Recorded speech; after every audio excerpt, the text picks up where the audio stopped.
Look at this! Look at this! Oh. Is the microphone? Yes, it's on.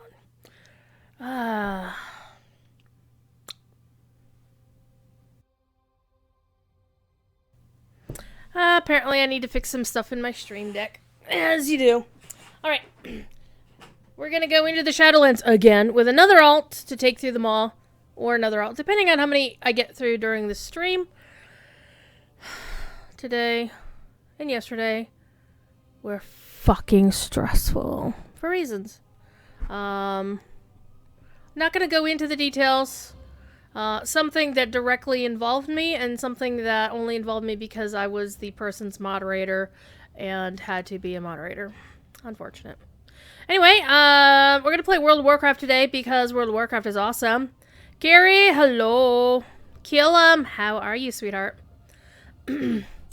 I gotta tell you, both of you, Carrie and Kill 'em. Now that I have trolled Kill 'em, are members of the greatest kinship in all of Lord of the Rings Online, the Lonely Mountain Band. Oh yeah. Let's just put it this way: the FBI got involved. Well, the FBI didn't get involved. The FBI was already involved for the past 2 years, and said streamer had to contact them again. Awesome times.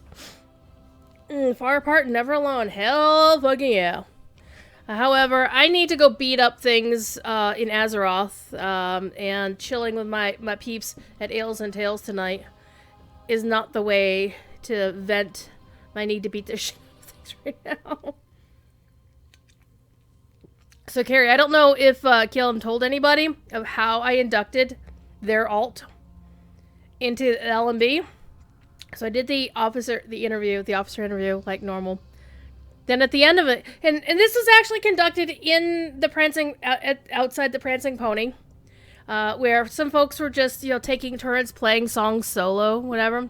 And so there's a point where nobody stepped up. I'm like at the end of the interview, so I stepped onto the stage and just pretended to throw a hissy fit about how dare you, dare you, and said, this is I'm not standing for this. And it just went on this whole act and, threw out a whole bunch of emotes about, being disappointed and you gotta start a fight or whatever. It was great. And then I added the alt to the kinship because I'm that asshole. Anyway, I'm going to show you something really cool that happened yesterday, actually. One of the few good things that did happen yesterday. And the unfortunate thing is, because of the drama,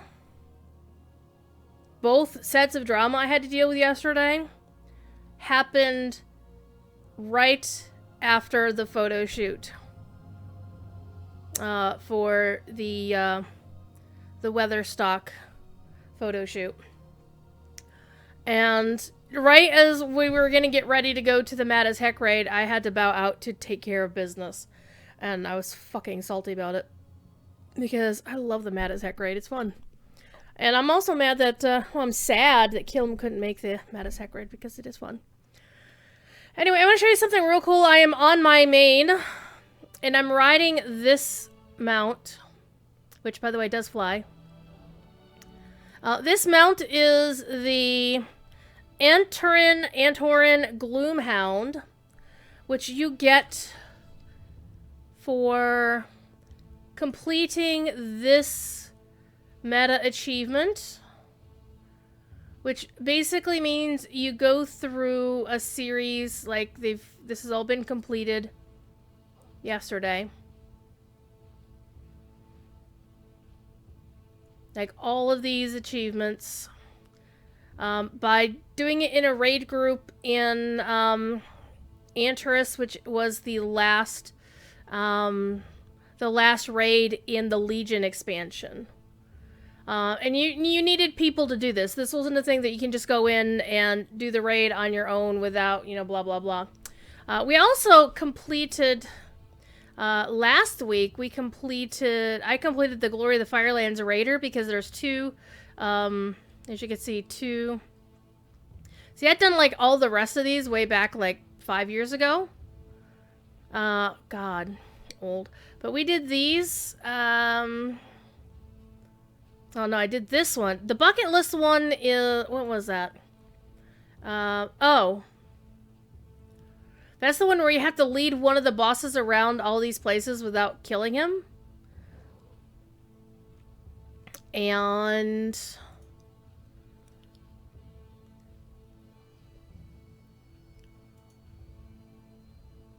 the other one we did is only the pendant. That requires 2 people. A minimum of 2 people to go in and do a certain thing where you don't get hit by a certain thing. And then you have to, you know, like you kneel every time you see the cast happen. And then you have to get to these orbs, and then both have to be set off at the same time. So you can't do this solo. This one cannot be done solo no matter what. I'm sorry, only the pendant can't be done solo. And we did it in this group. And then yesterday actually, we did this Antares, the Burning Throne raid achievement. So I have the Glory of the Argus Raider handy, which is really cool. And you get this mount for it. It's a nice speedy mount. And what happened was our raid group decided to come over here and do like a group shot, and I was like up here, like, you know, right here. And the person in the middle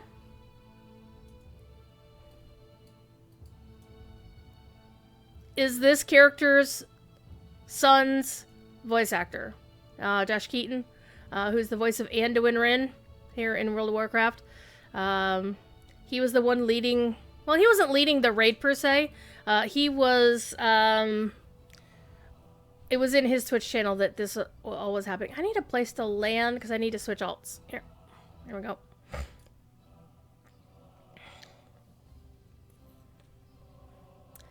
So yeah, very hard thing to do, and people stop by and look at this because this, you know, again, the one in the Antares raid, they tried it last week on Mythic. Unfortunately, I was eating supper at the time and I couldn't join them. So I'm gonna log out because I don't actually want to play this character today. I said into the Shadowlands again. One thing I need to do is to double check which alt I'm supposed to be taking in next. Because what I've been doing is going back and forth, doing a horde, well, an alliance alt, and horde alt, and alliance alt, back and forth, until I get them all done. And so 1, 2, 3, 4, 5, 6. 6 alliance alts have been through. 1, 2, 4, 5 horde characters have been through, so everyone who's level 51 and who have been in Oribos are in, so winter would be the next one I do. Except I'm gonna go check my horde server.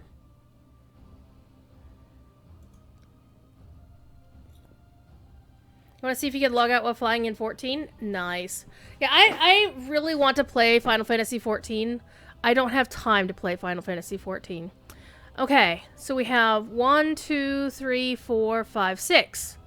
Well, apparently I lied to myself, or I simply just didn't update my spreadsheet. Why are you on that monitor?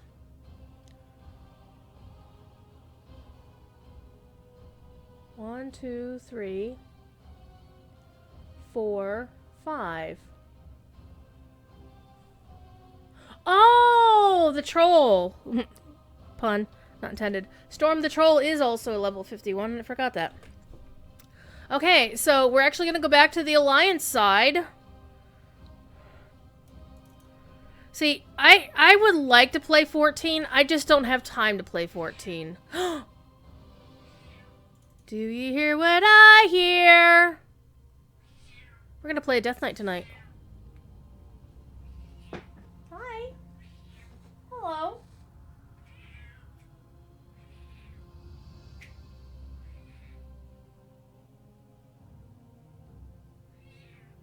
Hi. Ooh, the Mass Effect remaster comes out. I know several people who are going to be playing that for realsies. What's going on?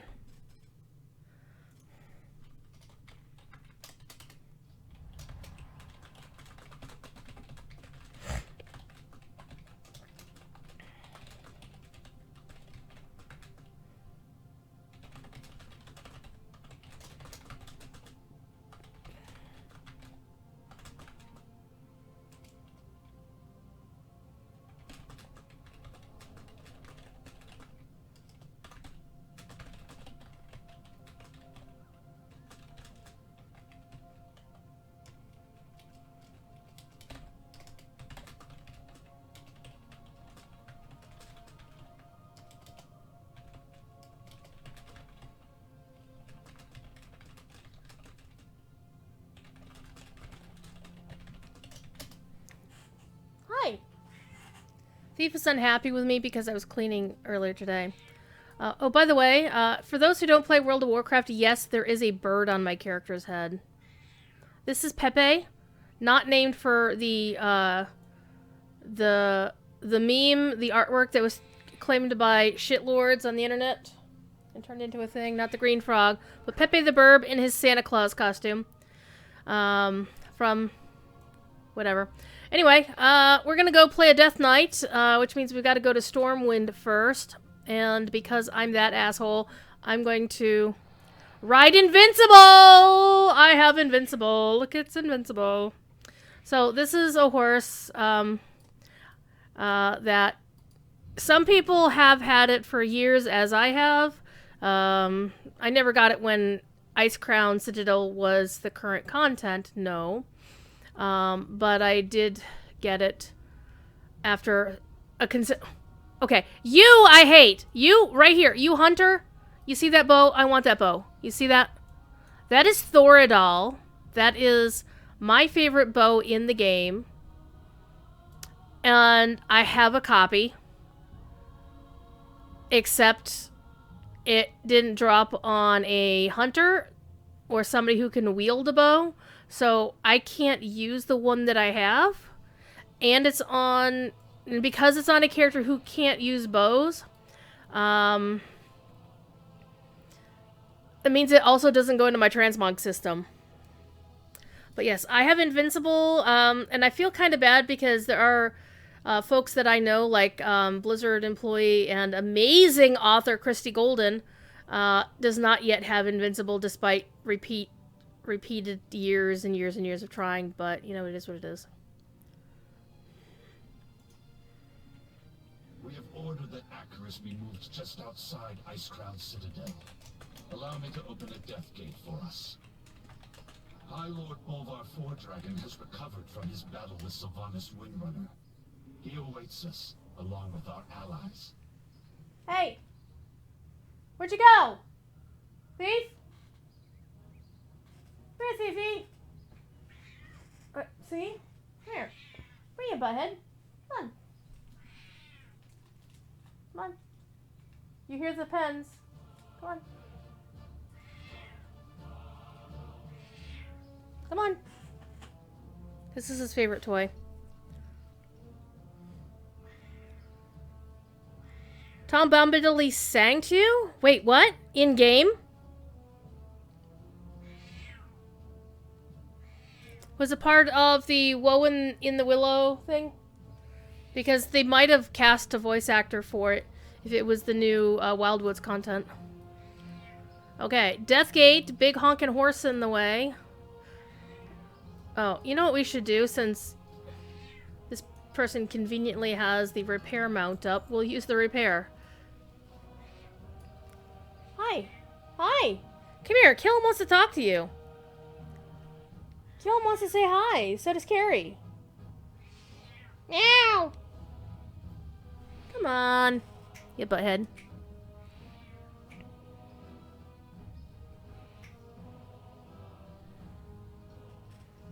Come on, kitty. You know, I never noticed that there's actually fish in this fountain. Fish in water lilies. And no, you can't fish in the fountain.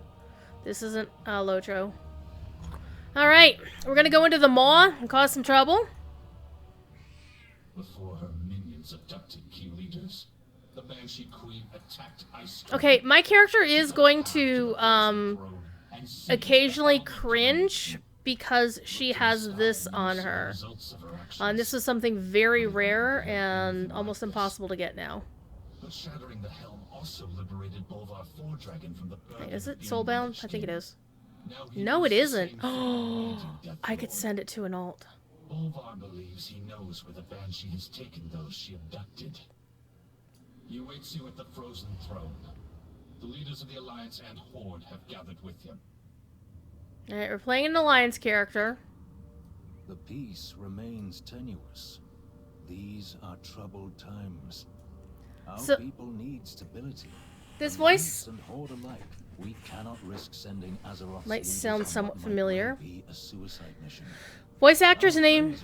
Shush, Lorthamar. Coward! I would pay any price to see the Banshee impaled upon my glaive. You might want to chill out there a little bit, Tyrande. But the voice actor for Lorthamar Theron his name is Gideon Emery, and he recently was featured on the SWOTOR stream because he is doing a voice of a major character in their new update. When the Banshee shattered the helm, it tore a Talky bits. through the veil between our world and the Shadowlands. During my vigil upon the Frozen Throne, I caught fleeting glimpses. Wait, he sang it during old content? Among them, I saw a place of I don't remember that. darkness. That is where you must go if you are to save those Fifi! together. Meow! Open the way. I hear him meowing upstairs. Place the shards of domination around the circle of runes. Then when the helm rested upon I hate this. to keep I hate its this. insidious power in check. Many times I nearly faltered. I question Bolvar's Dark presence. thing. Edge of my consciousness. Not Arthas. Not Ner'zhul. Something else. So basically, Bolvar's being a chicken shit I here. dare not travel with you, even free of the helm. Maybe it was part of the Wildwood update, Gary, that they might have revamped that old quest. You can post a question about it on the forums, but I'm fairly sure that unless Maid of Lions is paying attention, you're not going to get an answer until next week at the earliest, The dangers you face if at all. will be considerable. Alone, you may well be outmatched. To aid in this task, the Knights of the Ebon Blade shall lend you their strength. Darian Mograine has volunteered to fight at your side. Yeah, all these dark and serious comments and shit. And I'm here running around with a pretty bird on my head. Beyond. Living mortals were never intended. You're never on the forums? Yeah, I'm glad I don't have to be on the forums. I feel bad for community managers who have to because, I mean, just dealing with the kind of shit like I was dealing with yesterday, and knowing that the person involved has an FBI report about them, yeah, good times. Courage will be remembered, champion. Aldiel Shalar. Find those who were taken and bring them home. So you may have noticed, I made some changes to my stream a little bit. I put a little frame around me. Look at that. I also changed up the music and the timing of the load in, the load out. Kind of felt like there was a need for a change. It's been something that's been brewing for a while, and now it just decided it was time.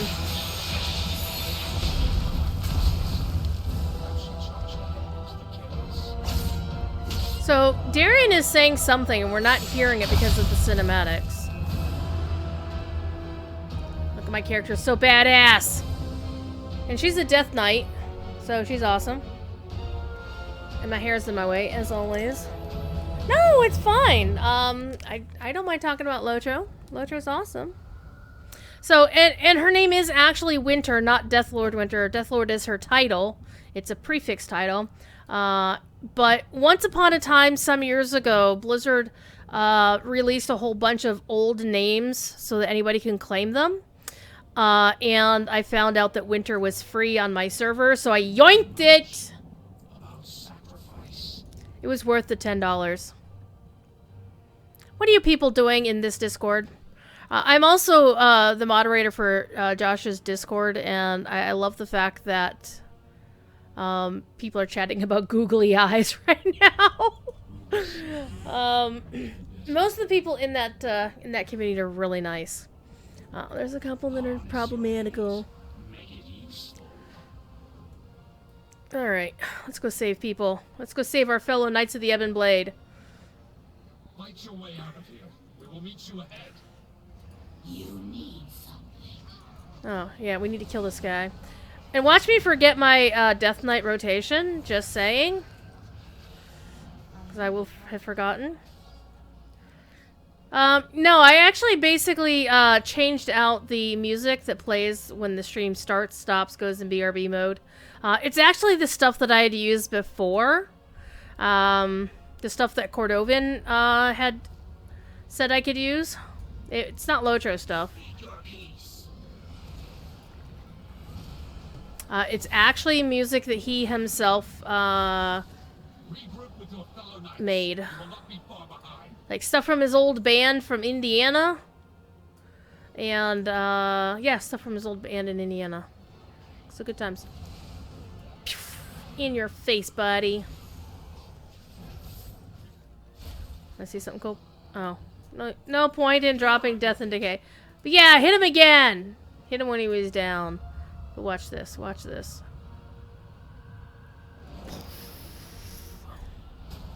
Death and Decay.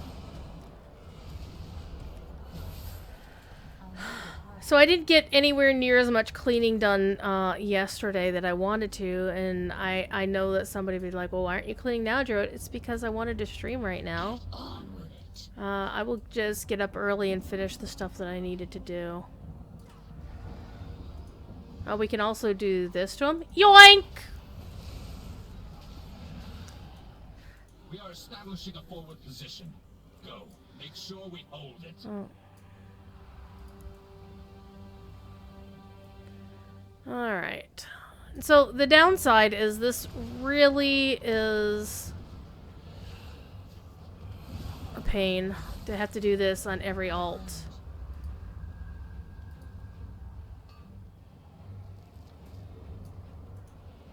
Yes. Yes. Watch this. Yoink!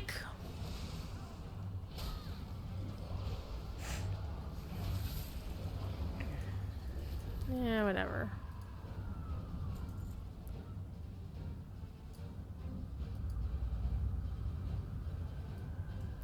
Alright, one more dude to kill. And I'm spec'd for Frost Death Knight, which is a lot of fun in my eyes. I enjoy playing Frost Death Knight. We are driven by a single purpose. Retribution. This Alright. will signal the Ebon Blade to converge on your foe.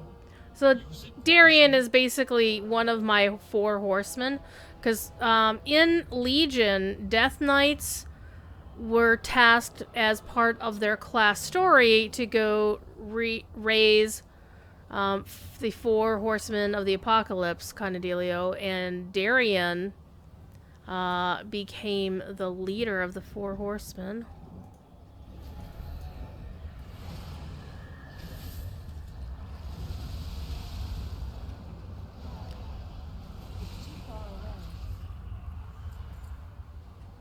And I like the character of Darien a bit because he was basically a young man. His father was Alexandros Mograine, the Ashbringer, who was the person who had the weapon the Ashbringer created and was known professionally as the Ashbringer himself. And Darien's older brother, Reynault, basically went evil.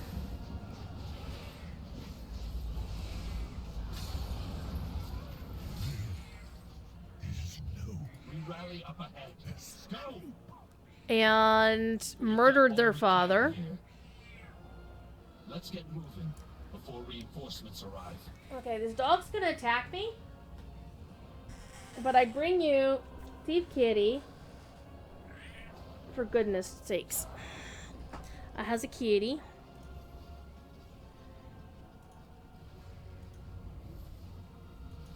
Yoink.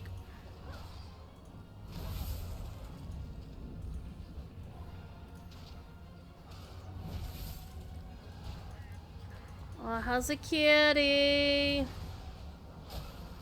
There we go. I have a thiefy just for you. Hi, you butthead. Hello. Oh, hello. It's time for the purrs. It's time for the purrs.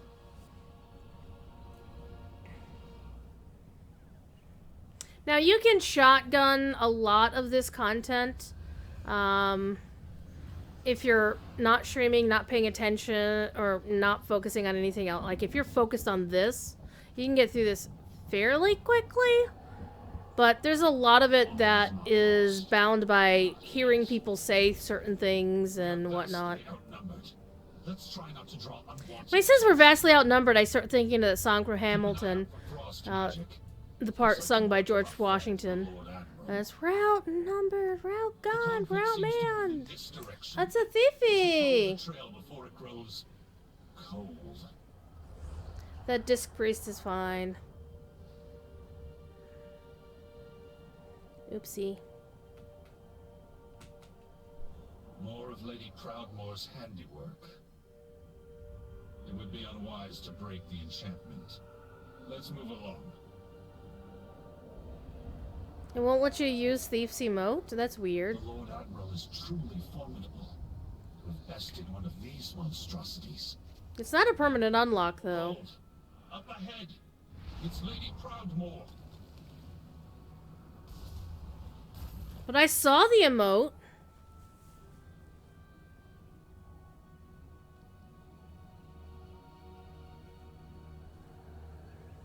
Hi, you butthead. How are you? Go and get down.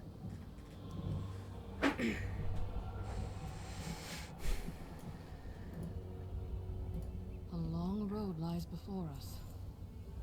The voice of Jaina Proudmoore, if you are a critter and you watch Critical Role, you'll recognize her voice. We can't stay here. Can you walk, Thrall? It's Laura Bailey. I will manage. And the voice of Thrall, of course, is Chris Metzen. Jaina. Ah, Thiefer. They found us. Be ready.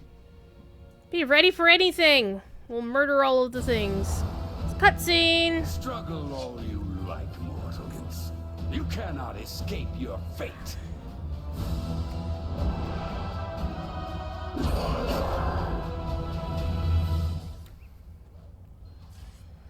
Oh, people. Being weird.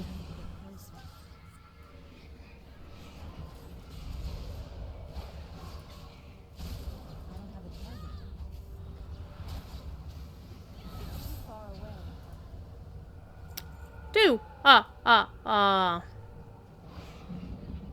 We'll help the quartermaster here.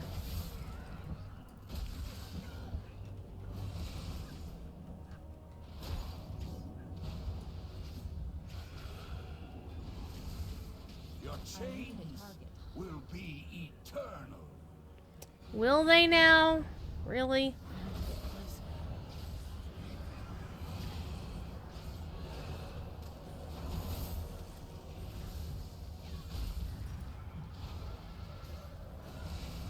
We're overrun. I'm getting us out of here. It's too far away.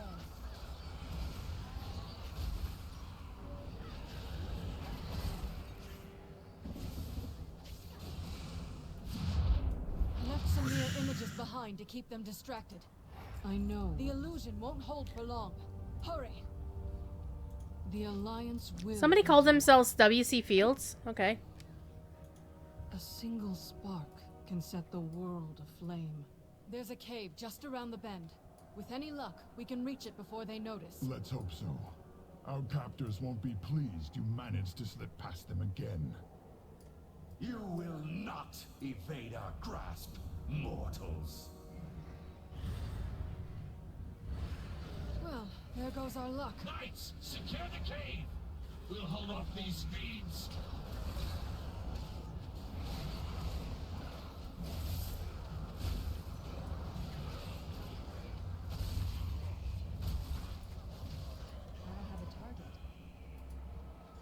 So much for remaining unnoticed. Let's hurry. What did Thrall mean by slip past them again? Escaped before. Indeed.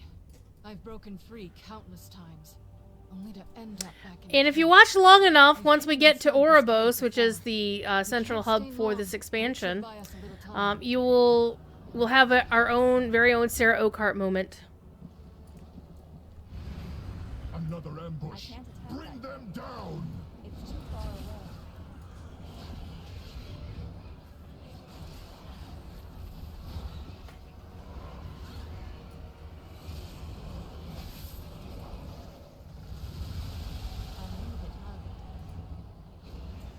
Lord Admiral, before we found you, did you see any sign of the Night Warrior? Tyrande, here. No, I have not. She leapt into the rift just ahead of us. She vowed to find Sylvanas Weird. at any cost. That is troubling. An ancient ritual infused her with incredible power. I fear it may be growing beyond her ability to contain it. Your cell awaits, mage. The jailer has plans for you. I've had enough of your cages, fiend. There is nowhere to run. Nothing escapes them all. We need to get closer. You don't actually have to fight this guy. I mean, you can let the NPCs do it, but it's much more fun to help out.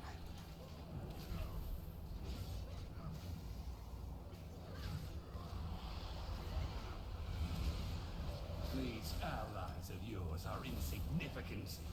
You will all end up in... You can also, of course, call the Ebon Blades and have them roll in and help kick his ass quicker.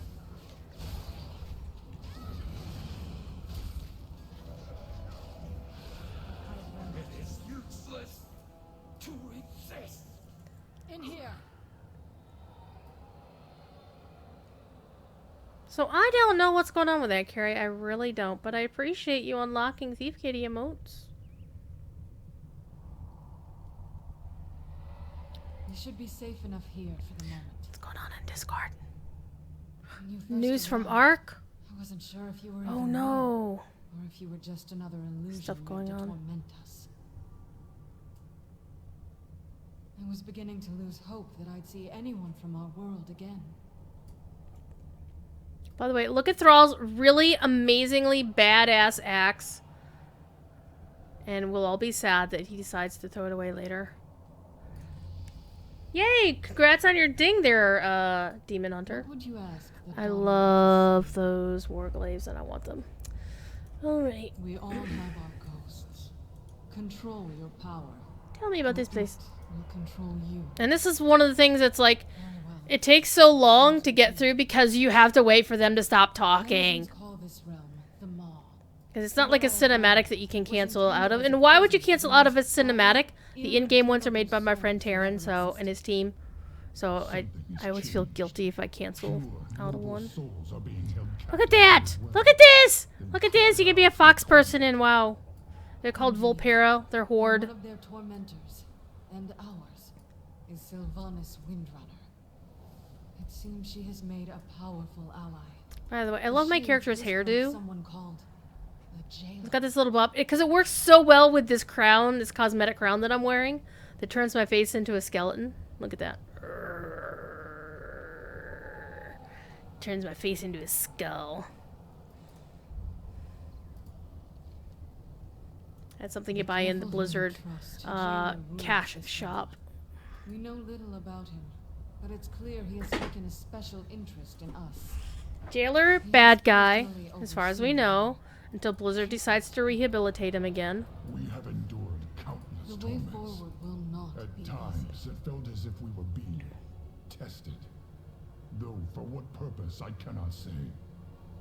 Whatever this jailer and the Banshee are planning, it won't end well. See, I have theories as to who the jailer is. And the theory has to do with the fact that the jailer has this cavity where his heart should be. And a character we're going to meet at the tail end of this adventure has a blue orb where her heart would be. I will never forget.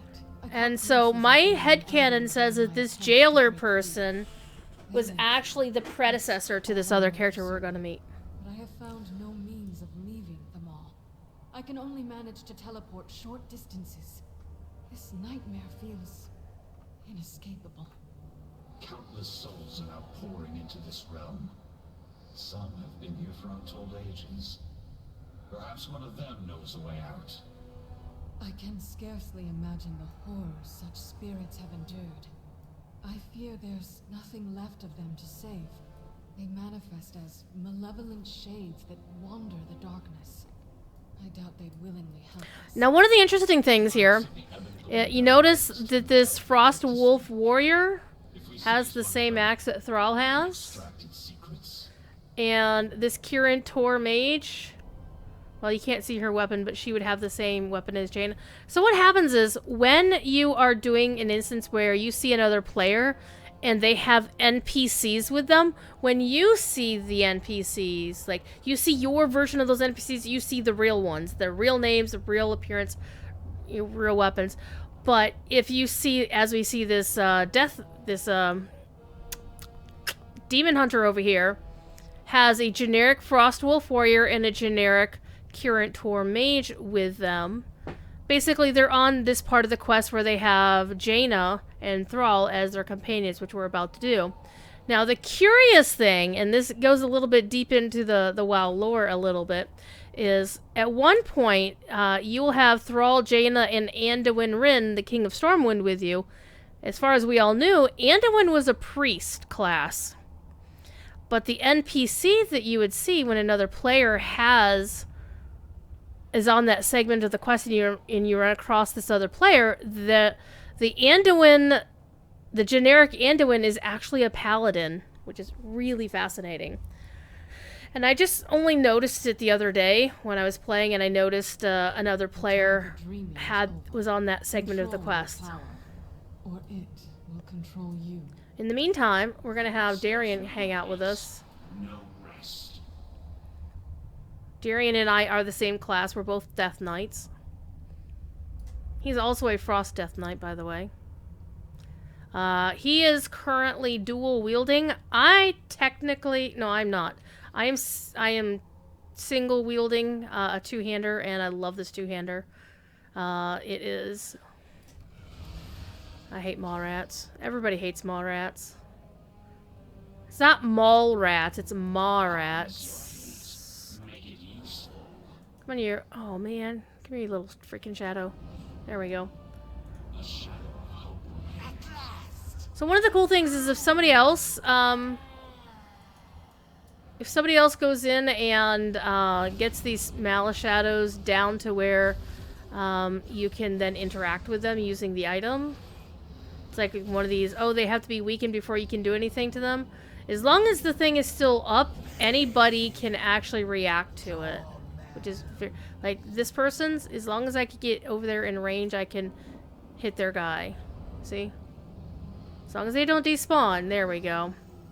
So that is actually a very nice quality of life thing that they set up so that players can not have, have to wait for their own dude to spawn. There we go. See, their Darian has the same weapons, but is just a generic Knight of the Ebon Blade. So that's pretty cool. And they first used that tech in the Legion expansion, I think, when when you're class hall, you could have a bodyguard go out, you know, basically like a landscape soldier. And when I saw the character, like I saw mine, it was the named character. But when I saw somebody else with the same one around, I would see a generic name. There must be another way.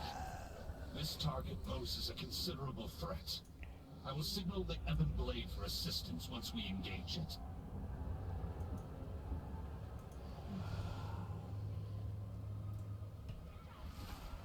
It's too far away. Ah, we got feared.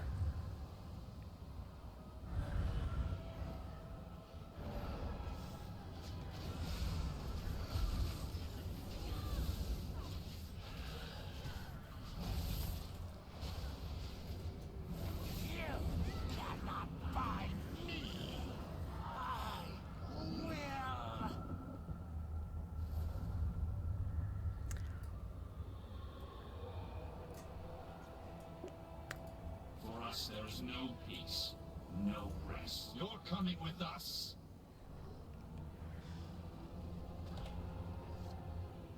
One of the cool things that I know some folks in Lojo have asked for that we do not have is the ability to sheathe and unsheathe your weapons. See, it's the Z key by default. That'd be... I would love to have it in Lojo, but Lojo needs more people on staff to do all these cool things.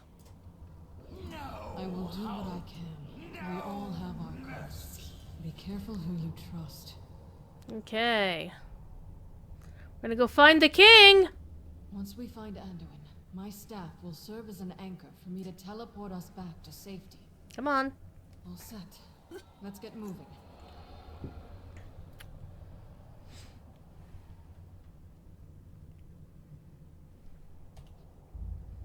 One of the other cool things, I think Lojo does have this actually, is, let's stand here, and if I click on Jaina, my character's head turns to look at her. And then I stop clicked on her. And actually now the NPCs will turn to look at you too. That is actually fairly new for WoW. It used to be, so it's kind of neat that those things are possible. One of the things that is impossible right now is you can't ride in the maw unless you have a specific mount. Much like how you can't ride war steeds or horses in Moria, except for that one time where a specific festival mount was somehow able to be summoned in Moria. A horse. There are screenshots. I did take screenshots when I managed to make that happen on my characters.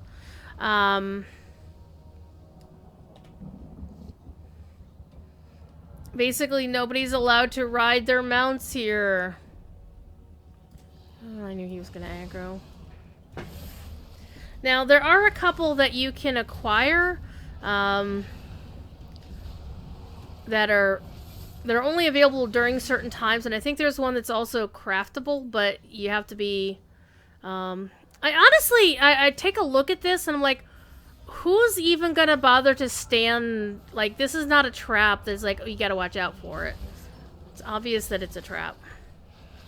Moria is no place for ponies. This is true. That is the lore, and I'm okay with that. But Standing Stone made a boo-boo at one point, and there was a horse that you could ride... Let's yoink you over here. We'll have Thrall stand in the trap because it won't affect him at all. I need a target.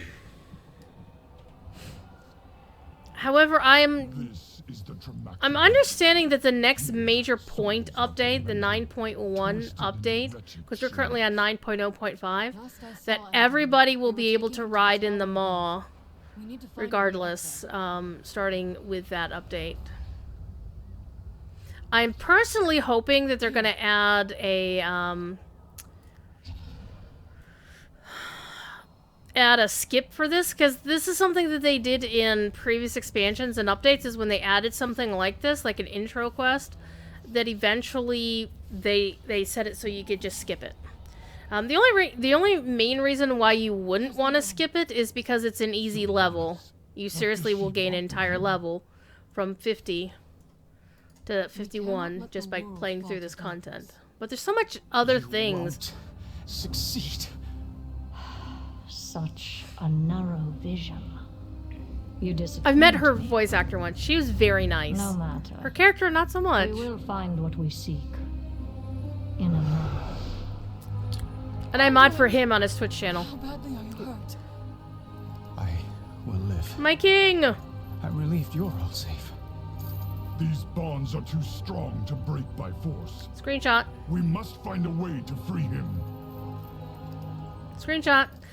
Okay, this is also something that's really cool. Is starting with the Legion expansion and going forward from there. There's a lot of in-game cinematics where they figured out the technology to allow your character featuring their current attire to be in that screenshot. Big Ed Mustafa, hello. How are you, sir?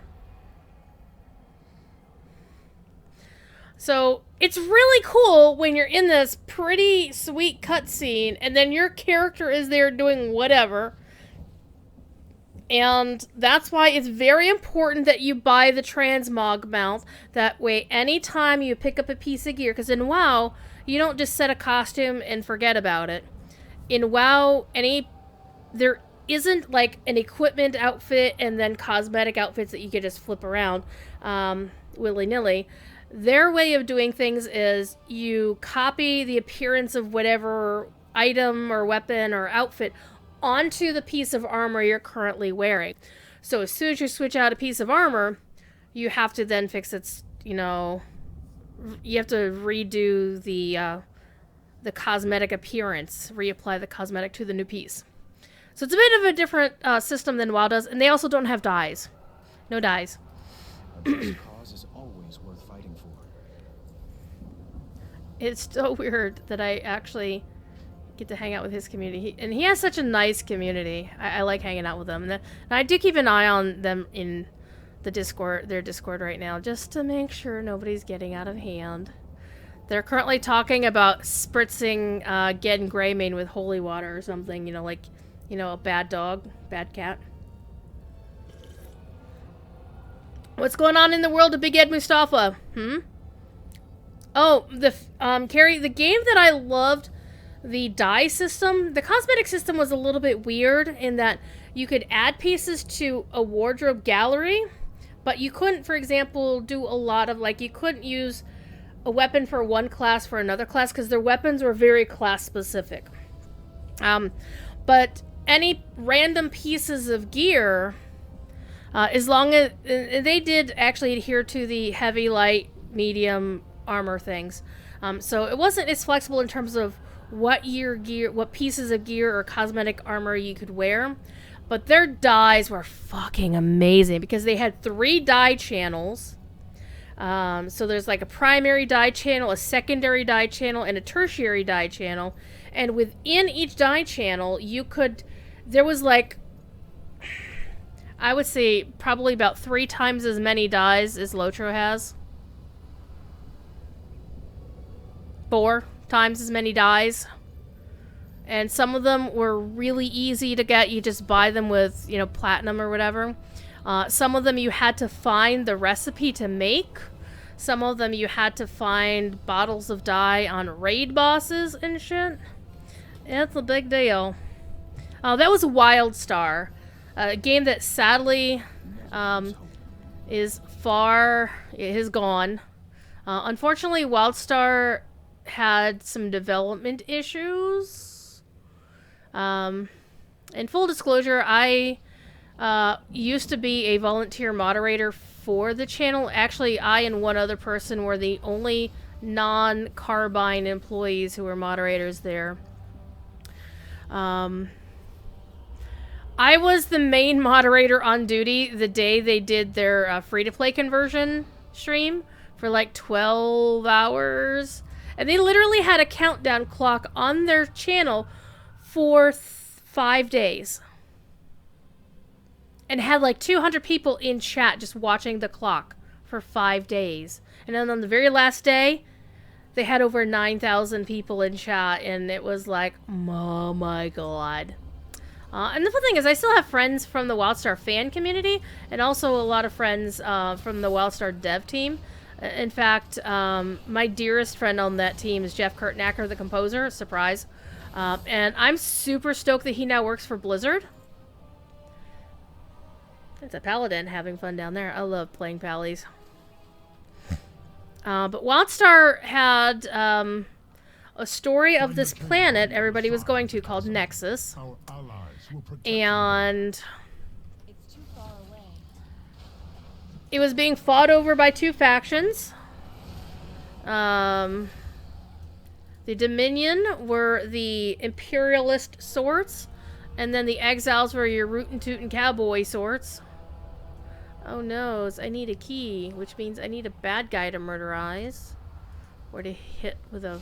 There, at least I hit him with something before he dies. Hey, now I have a key.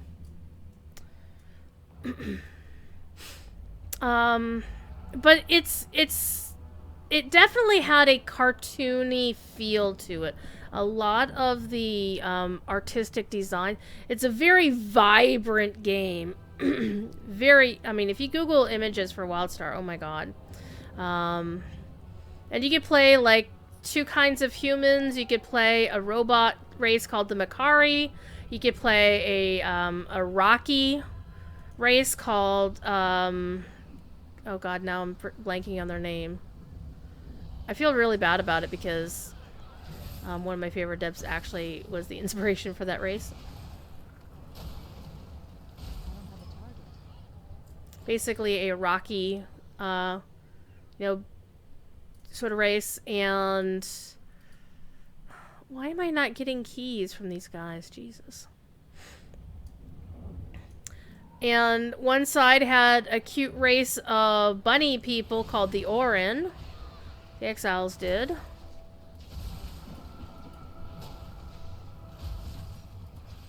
And basically the two factions were fighting over this planet, as you do.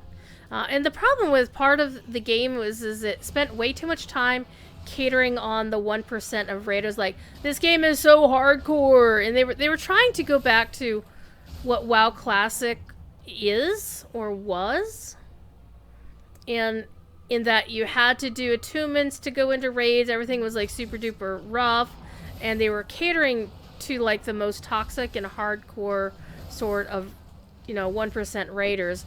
And by doing so, they kind of ignored everybody else. And I don't say, you know, it wasn't,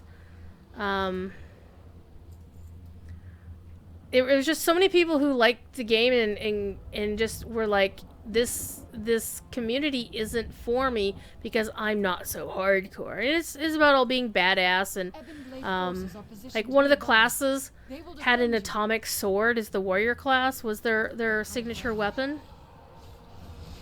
But the gameplay was amazing. The combat was, oh my god, it was so good. They put little telegraphs down, and people were like, why would you put telegraphs down? There's no, you know, you're just, that's not making it fun. And then people realize, just because the telegraph is there doesn't mean you're gonna be able to survive the shit that the bad guys are about to drop down on you. And it was so much fun. And the story was amazing. The characters were so much fun. A lot of great voice acting. Amazing. The best game soundtrack, full stop, for an MMO. Jeff, and the reason I say that it's the best ever, it was pretty much one guy, much like our beloved Bill Champagne. But one of the things that Jeff was allowed to do was to write music in so many different genres. Like, he'd have the big orchestral sweeping sort of music, you know, for these epic moments. He'd have a country and western, you know, like, not quite banjo, but it might as well have been a banjo kind of music going on there. He had stately music for the Dominion, for their capital. It's all nice and imperial shit. And he also did these amazing songs for Halloween, which is their Shades Eve event, and also their Christmas event, which was called Winterfest, which was basically take the notion of the commercialization of Christmas and buy and whatever, and they went ham on that notion, and it was making a little bit of a satire of unfortunately how retail workers have to work during the holidays, and it kind of takes the notion of Frostbluff in WoW or in Lotro and just amps that to the moon with a lot more buy commercialization stuff. It was so good. And Jeff's soundtrack was just amazing. It was just one guy in a studio. Same as our good friend Bill, only, he had already done some key work for other things, etc. So he had more experience than our good friend Bill does. And it was so good. Now he works at Blizzard. And WildStar actually was founded by some, the company Carbine was founded by one of the original founders of Turbine, which is Jeremy Gaffney. And his current company, Skullbot Games, did a roguelike called Gone Viral, which is pretty cool. We should move quickly. Doing is free. Are you fit to travel? I will be fine once this place is behind us. Lead on. My ability to teleport is limited here, but I should be able to open a portal back to my staff's location.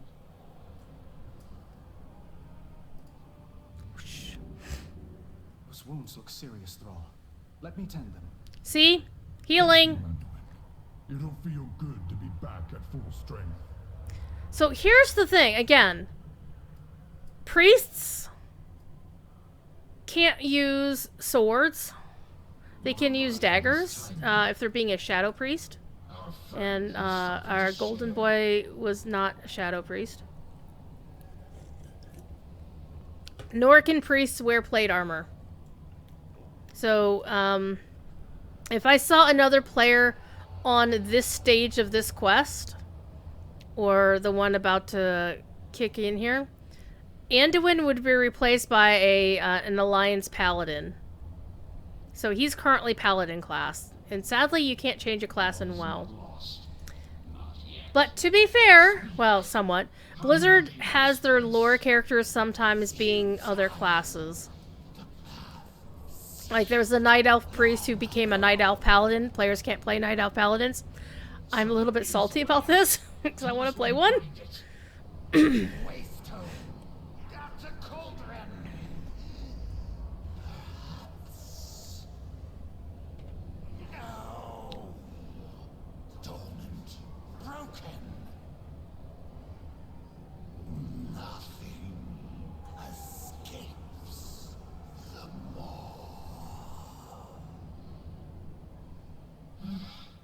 Could you make sense of what it said, Lord Admiral?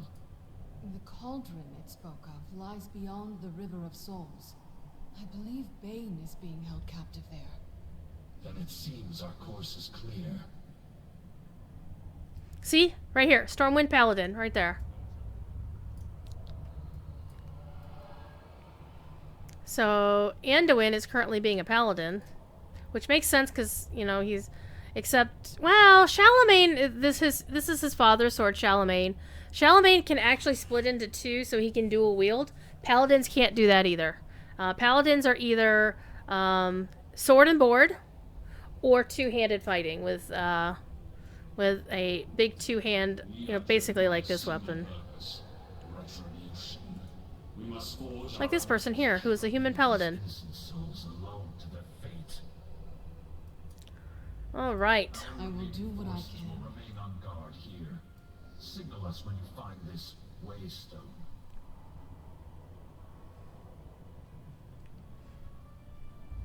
And there's a lot of people who want Blizzard to release more class race combos. Still no sign of Tyrande. We cannot leave her alone in this nightmare. Agreed. But we have no idea how to find her. We will do our best. but this waystone may be our only means of escape. And there's a lot of folks who have put like real thought and wrote real proposals in theory crafted what it would be like to have, like, let's say a gnome paladin. What's the lore justification for that? Like, night elf paladins are easy. Blizzard themselves created the notion when they had a as part of the priest campaign in Legion. I'm sorry, part of the paladin class campaign in Legion. So they already wrote that story themselves. And I know a friend of mine from the SWTOR guild I used to be in, he came up with a really good theory and story as to how there could be, for example, undead druids, I think is the thing he wanted the most. I heard you were soundly beaten by a force of wretched champions, witch. You will pay for that insult! The skies of your world will be darkened by the wings of my Morsworn! By the way, how is the Mrs. Big Ed? I haven't had a chance to watch your streams too much of late because I'm a busy soul. But I should ask. We all fall down into this river. And then we get Anduin looking. Oh my god! Oh my god! This is the River of Souls. Actually, that was the name of a Babylon 5 movie, River of Souls, wasn't it? Escape the river, but I like rivers. On the precipice above. Is that? The jailer. He has Bane. We cannot let Bane the world Bloodhoof, the leader of the fall to Tauren. Cutscenes! See? Look, he has no heart.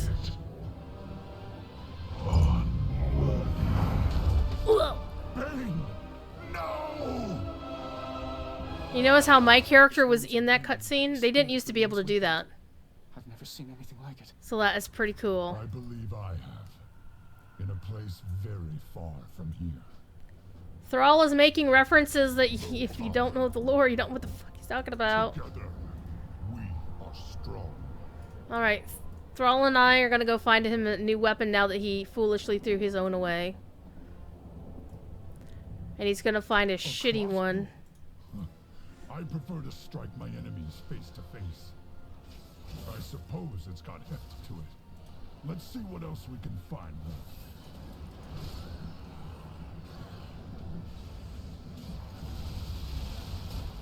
What's that button? We need to get closer.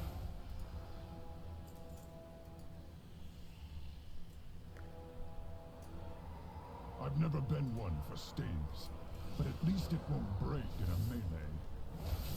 Let's keep looking. Out of range.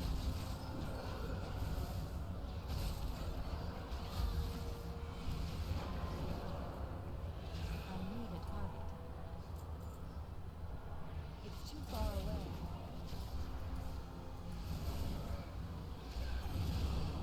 Ah, I thought I was a warrior there.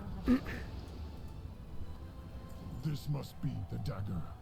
And what you definitely do not want to do here is you do not want to have Thrall complete his quests until you're back Though I to. never understood why the Alliance seems so fixated with swords.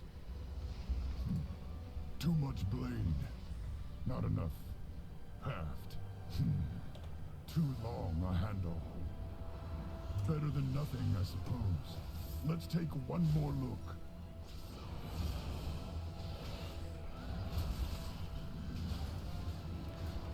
Thrall just basically did the thing that I do in, like, especially like in Ark, where I just want to, you know, take one more look to see if I could find something cool from Car, and then wind up spending another 3 hours playing that same game when I should have gone to bed. Okay, so a proper warrior's weapon. if you are ready to turn in both of these quests and you're on up there, and the bad guys respawn on the way back, if you complete both quests, he goes back there, and then you have to run back on your own. So always keep Thrall with you until you're close to these guys again. Well met.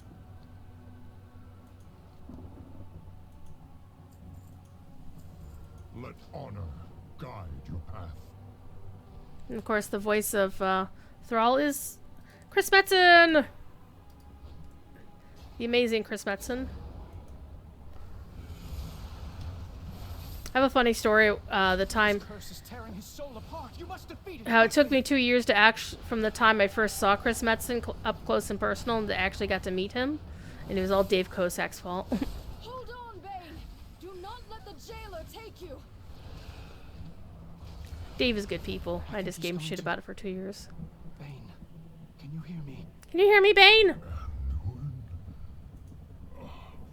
I thought my end had come. It almost did, were it not for this champion. And you have my eternal gratitude, hero.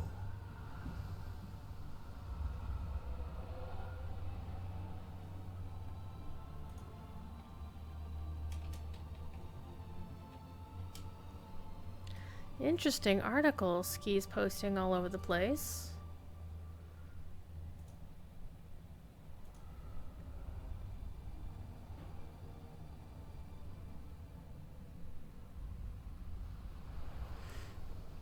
Interesting. There was an article published this afternoon. And I'm going to link it in chat because it's of interest to our Lotro nerds. Well, it doesn't affect Lotro per se, but it's interesting because we're Lord of the Rings fans. So News Corp will pay $349 million to buy the publisher of the Lord of the Rings trilogy and other J.R. Tolkien books. Basically, the Houghton Mifflin Harcourt Books and Media segment of Houghton Mifflin Harcourt will be part of News Corp. Basically, this is the text rights to the trilogy. So this is basically HarperCollins. Oh, wait a minute. The segment will be operated by News Corp subsidiary HarperCollins Publishers, which already owns the rights to Tolkien's works in the British Commonwealth.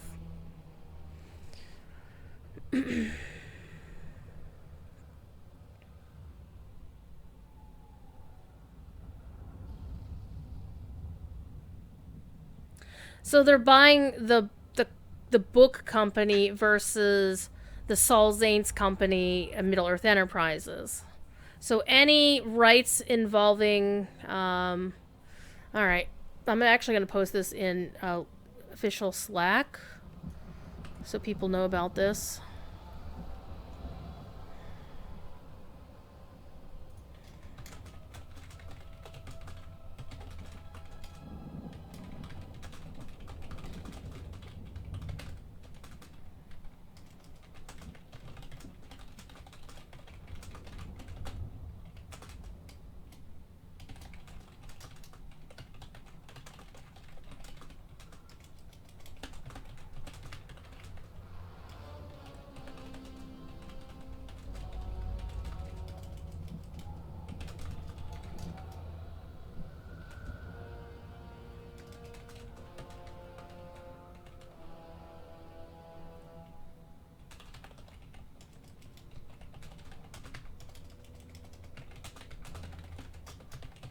Sorry for the fast typing.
Wow. So that's a thing. Alright. Let's get back to our gameplay, which has nothing to do with Lord of the Rings. I wish we had more time for you to recover, but we need to move. Lead the way. The way forward will not be easy. We seek a waystone located. Now we get to beyond be the all sneaky, cauldron. sneaky, Have sneaky. you seen it? So that's a fascinating article, and I did post it in the Lotro stream Slack simply because Did not see people will come and ask us questions about shit. Taylor's forces Surprise. spared little. What do you think it is? So basically, folks ask us about the Amazon TV series. They ask us about the Amazon MMO, and neither of them have anything to do with Lotro Taylor's forces or have any seem impact on Lotro. dangerous. There is no way we can fight What's them. going on Jaina, in the can you Discord? hide us from their sight? My spell will get us past most of his guards, but there will likely be some who can see through it. Stay close. We can't afford to draw their attention. Hold here.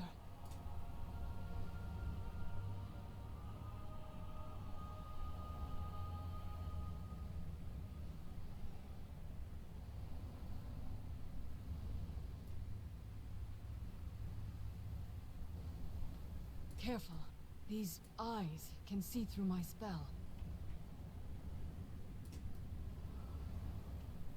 Watch out for the eyes. Size of The eyes have it. army rivals that of the Legion, and it's growing larger.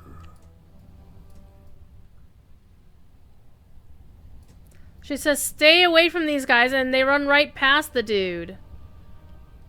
It's like, we're supposed to stay away from these eyes of Pouring damnation. into the maw. Oh The no. dead of Azeroth, Draenor, worlds beyond our imagination. Anduin, don't get ahead of everybody. Damned to Hold this here. place. To be forged into weapons for the jailer. Despite all Sylvanas has done, I never thought she'd be part of something like this. Well, see, that's your problem, Thrall. You keep underestimating people. Can you say Garrosh Hellscream? I knew you could.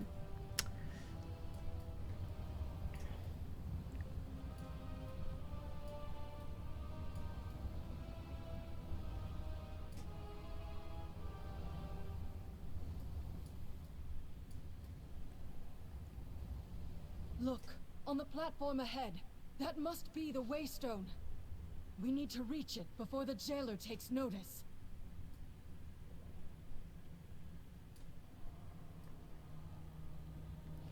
I'm gonna start glowing here. There we go. I'm glowing. Look at that. My character's glowing. Look how awesome this is. My character's glowing. And I always take Waystone is said to be screenshots at this dormant, point. Yet it seems to be reacting to our presence. I can't find a way to activate it. There we go. I don't think the stone is responding to us. I think it's responding to this champion. And I'm like way the fuck over here, and it's like responding that far away. Alright, let's play with this. Greetings, friend. I don't know why he just went like that.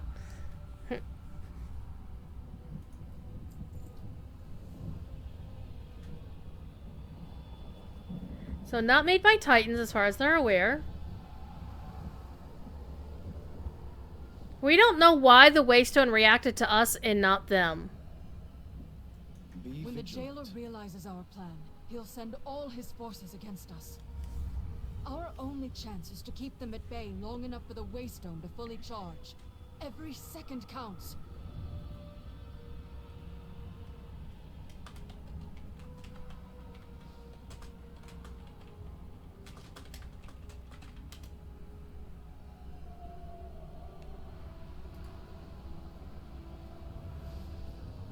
And the fun part here is you don't actually have to fight anything for this. You just have to stand around and Responding to a mortal?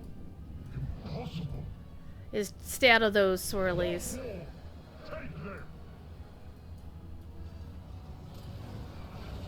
So literally, I don't have to fight anything here. I just have to watch this little bar and stay out of those. I love when I get the little accursed keepsake effect, and I'm in the middle of something. It's like, ah!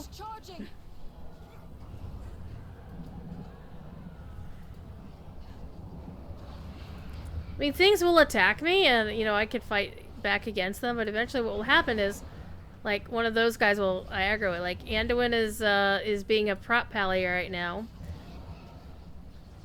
Though he just did use Holy Shock, so he might be Holy Priest right now. But Holy Priest is a sword and board, or mason board, as it were.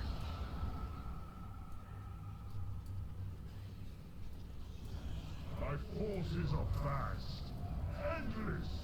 We have stopped endless armies before. We will never yield.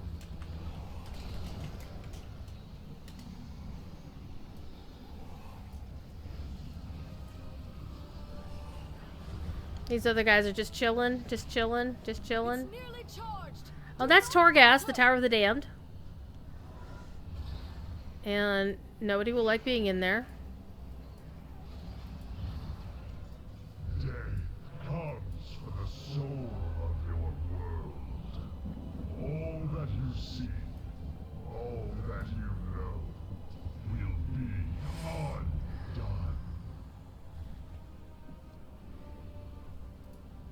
Jaina, something's wrong.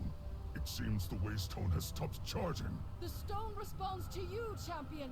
Try to activate it while we hold off the Jailer's army. Time for a cutscene! Thank you, Taryn.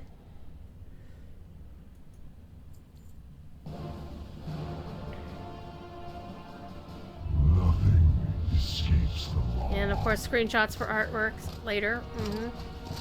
Yield to the inevitable. And so he's got wrinkles. I mean, he obviously is a being of advanced age. They've stopped their advance.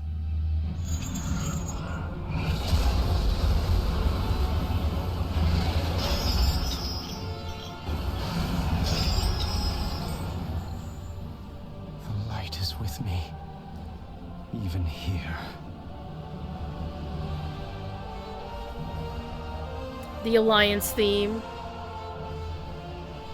Actually, it's part of Anduin's theme written by Neil Acree. Go! Go! I'll hold them off. No, you won't.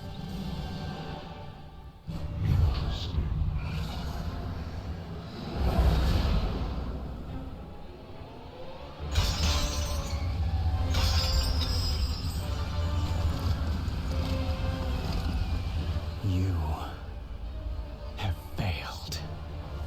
No, I have precisely. You notice he's got like a blue gem on his collar piece?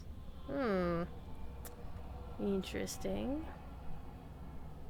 And of course the Jailer was the true master of the Helm of Domination, which was the helm that the Lich King would wear. Now this is actually new.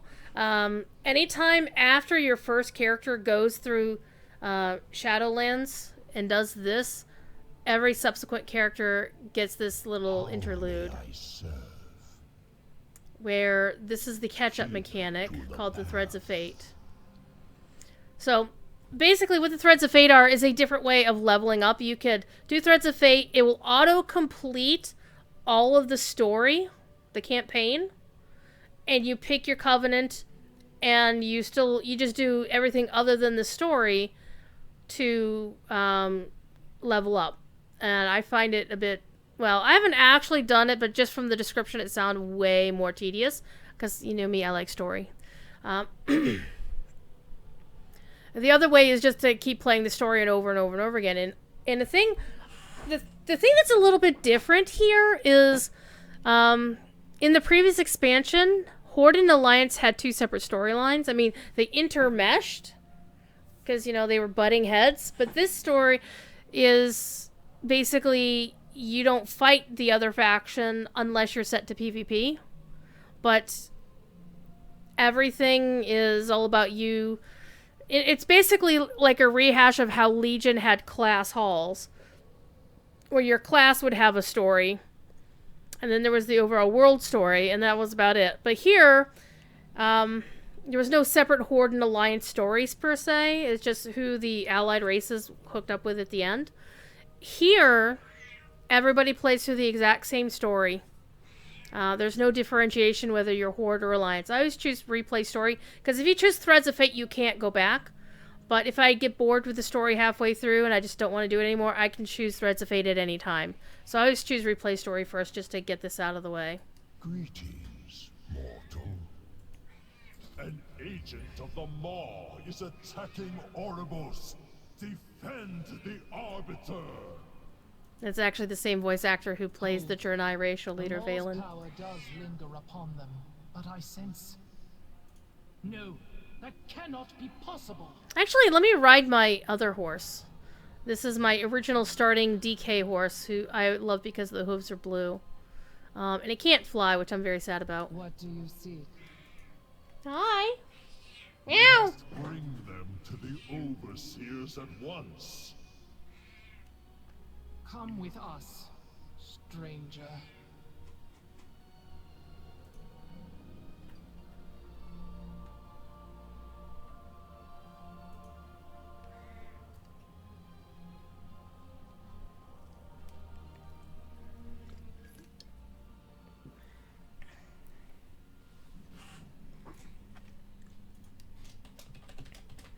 The reports from our scryers were unmistakable. The Maw shuddered for a moment, as if reacting to some change. An ill omen, to be certain. What can it mean?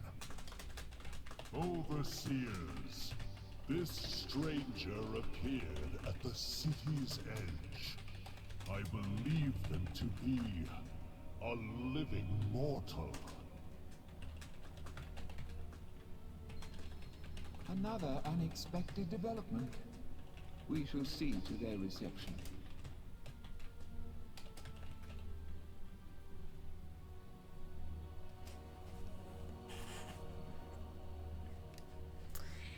Alright, and this is another part where it takes forever, because you have to wait for them to get done yapping before you can move on. All things. The purpose brought you to us. Blessed be her voice. How may I aid you, mortal?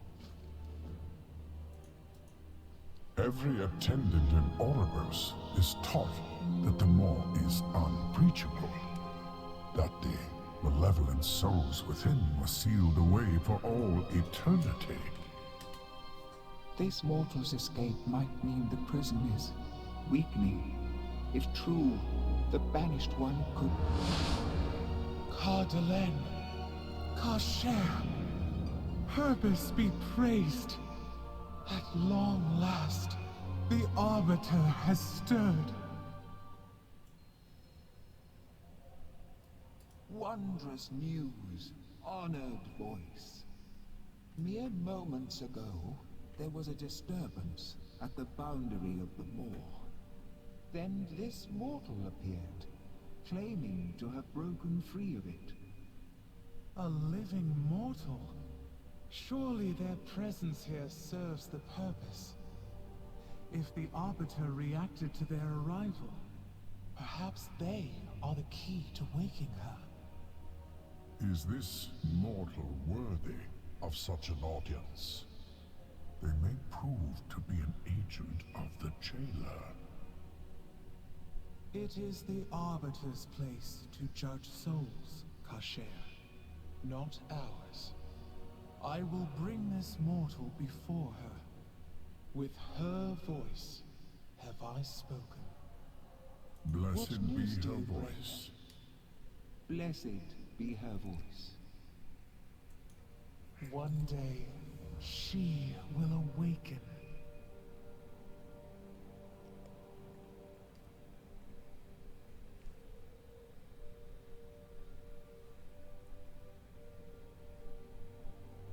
Not long ago, catastrophe struck. Come, some things are better seen than explained. Until we speak again.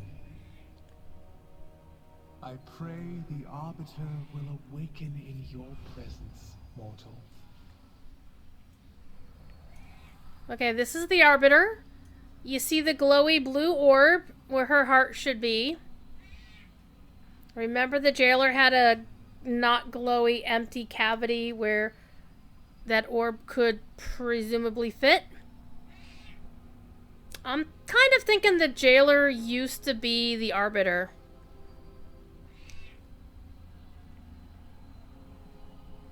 Or the jailer used to be the arbiter, and then this arbiter is like a successor to the role of arbiter. It's like it's the new office holder of the role of arbiter. Because something going on here. Like the jailer's forces were not paying attention to the first one's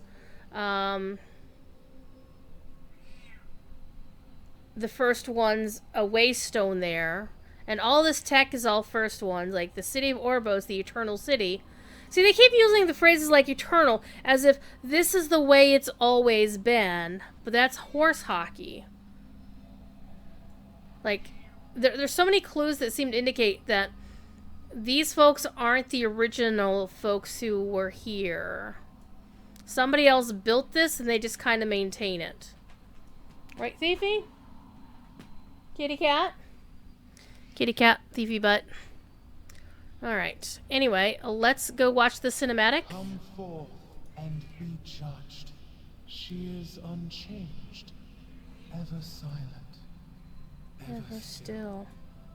When you arrived in Orbos, I saw the Arbiter stir for the first time in many cycles. It gave me hope that she would awaken and resume her blessed purpose. But it says that she stirred. What did she do? Cannot describe the glory that was. Step forward, that I may show you.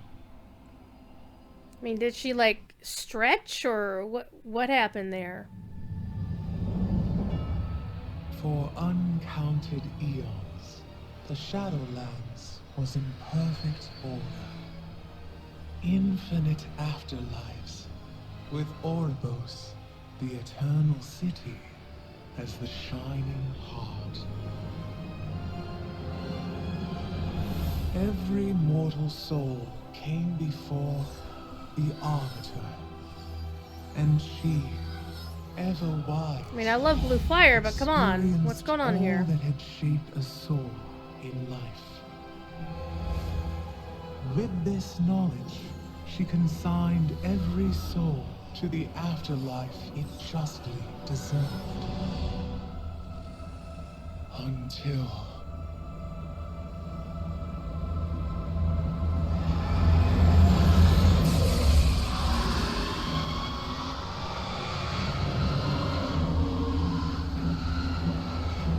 in that dread moment, our perfect order was shattered. And so it is that every soul, kind and cruel alike, is denied its rightful afterlife, and instead is damned to the inescapable torment of the Maw. Now you can cancel out of the cutscene if you wanted to, but you know, rich with anima, I always see something new in it every single time. And again, tried everything to stop it, to awaken our blessed Arbiter. We all have a part to no avail. And part of it's also the fact that because of this overlapping audio, it is a little bit confusing.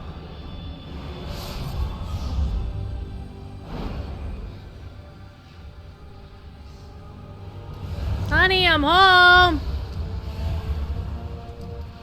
Previously, he was too chicken to come through, and now he's like, okay, I'm good. More outsiders.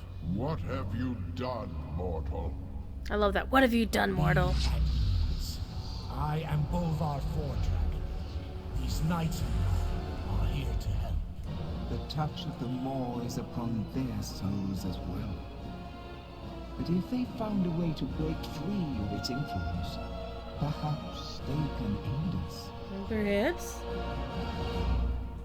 Cutscenes are fun, But sometimes it's like, I've seen this 50 billion times. I don't want to see it again. What news? The balance must be restored. You seek to open a doorway back to the realm of the living? For now. Oh dear. Oribos is crowded enough with so many brokers arriving every day. Now, Karshare, be hospitable.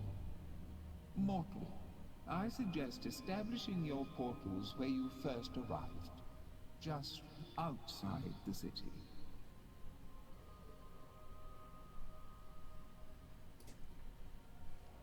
At least they know how to run. Pretty soon we'll meet somebody who does the Sarah Oakheart method of transportation.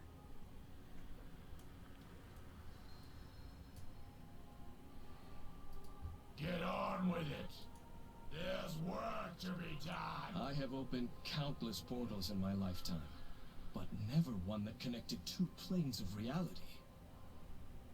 I thought death was the end of existence. Here, it seems, death is a power that offers new beginnings.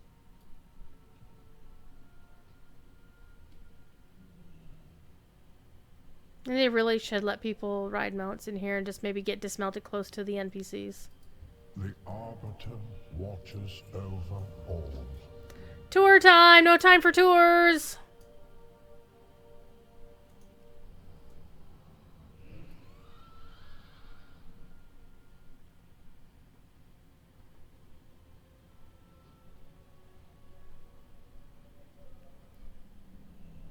The crafting hall. It would be my pleasure to. Alright, what are my crafts? What are my professions? I'm the blacksmith and the miner. Miners, not miners! I live to serve. That joke never gets old. Alright, the other one was blacksmithing. How may I assist? Alright, I can now make things.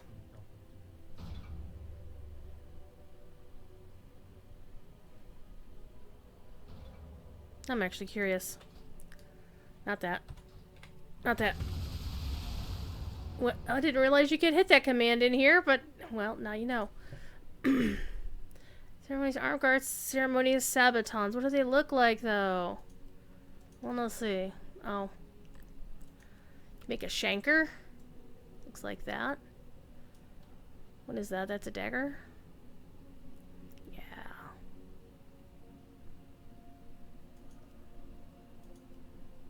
Or is this really cool belt? Whoops. I now got no pants on.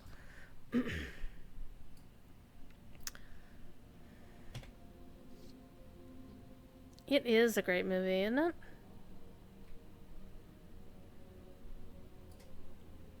So I'll show you a little bit about... I don't know how familiar you are with World of Warcraft, Carrie. Welcome here. As soon as I get out of this... and go back to where I can mount up, I'll show you my... Well, yeah, I can actually do this anywhere. Their transmog system is... Here's the collections. You've got mounts, pets, toy box. Toy box is awesome, because you can do all kinds of cool things.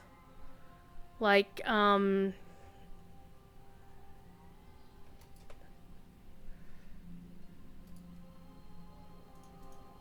use that item yet. Okay.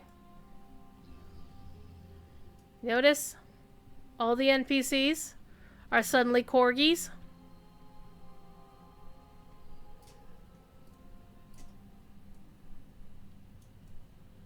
And see, I've got the corgi glasses on. Everybody's corgis.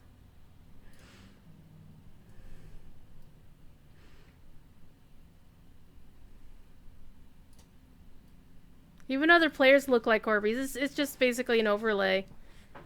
But it looks like druids in cat form are immune to the corgi effect. Oh, and this player apparently is as well. I guess it's only NPCs and certain players, I guess.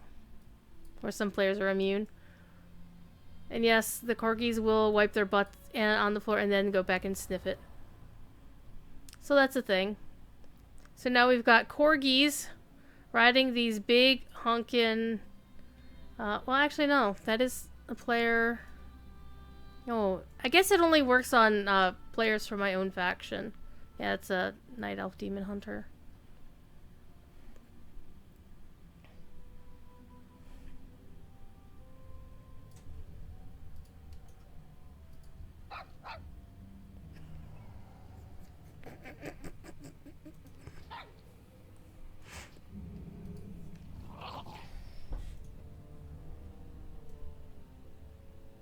Alright. Did what I needed to do with that NPC.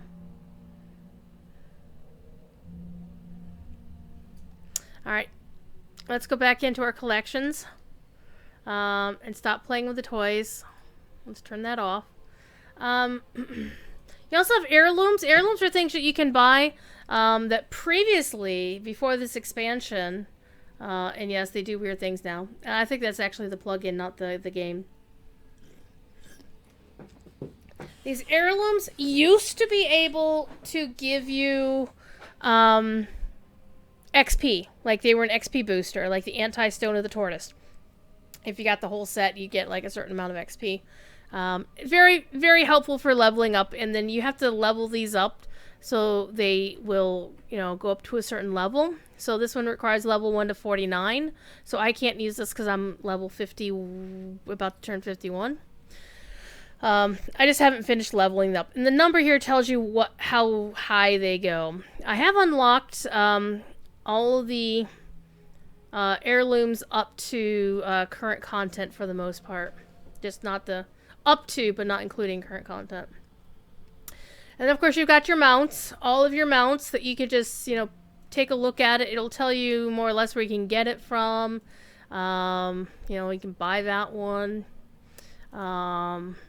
You had to do a mission to get that one. You know, that kind of thing. This is actually the heirloom mount, is if you get like, if you purchase or otherwise acquire 35, I believe, heirlooms for your account, and they're account-wide. Then you get the chopper on one side, and then you get a different chopper on the other side. It's really cool. But anyway, appearance is also in here. And so basically you have your helmets, your shoulders, your cloaks, your chest pieces, shirts, which are cosmetic shirts that you can wear. This is my favorite. This is the Threads of Tyrion. I should actually equip that on my main and hide my main's outfit, because Tyrion's my favorite NPC. He's sadly dead. And so like, and you have, you can also set it to show you filters, either collected or not collected. I like to see the ones that are not collected in case I want to go back and get them. Oh man, I want those shirts. Yeah, and it's my guild logo on it. And there are certain guild logos that you can set.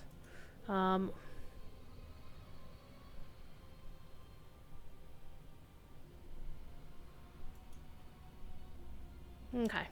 You also have a tabard, which goes over your outfit. So this character is wearing the guild tabard. I think she's wearing this one. Yeah, I think she's wearing this one. I think I should put her in this one because it's more blue.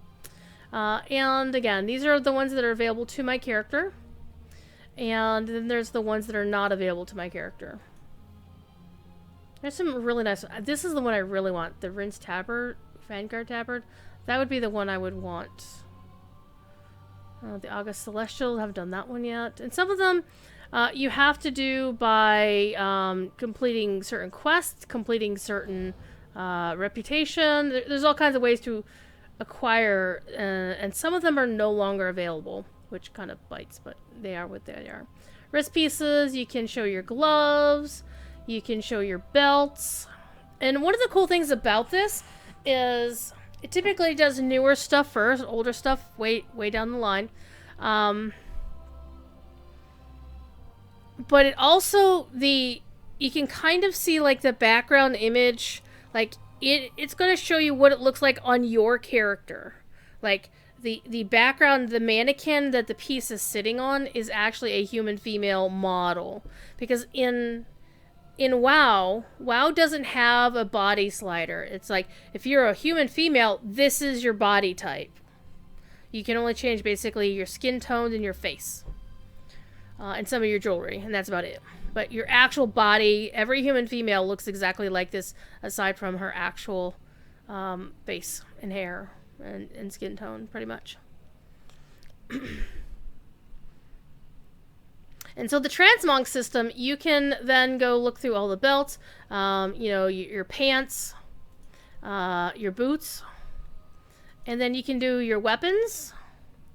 And when you do your weapons, you can then look at the types of weapons your class can, basically, what can this particular character use? Now, because she's a Death Knight, she can use all of these particular items.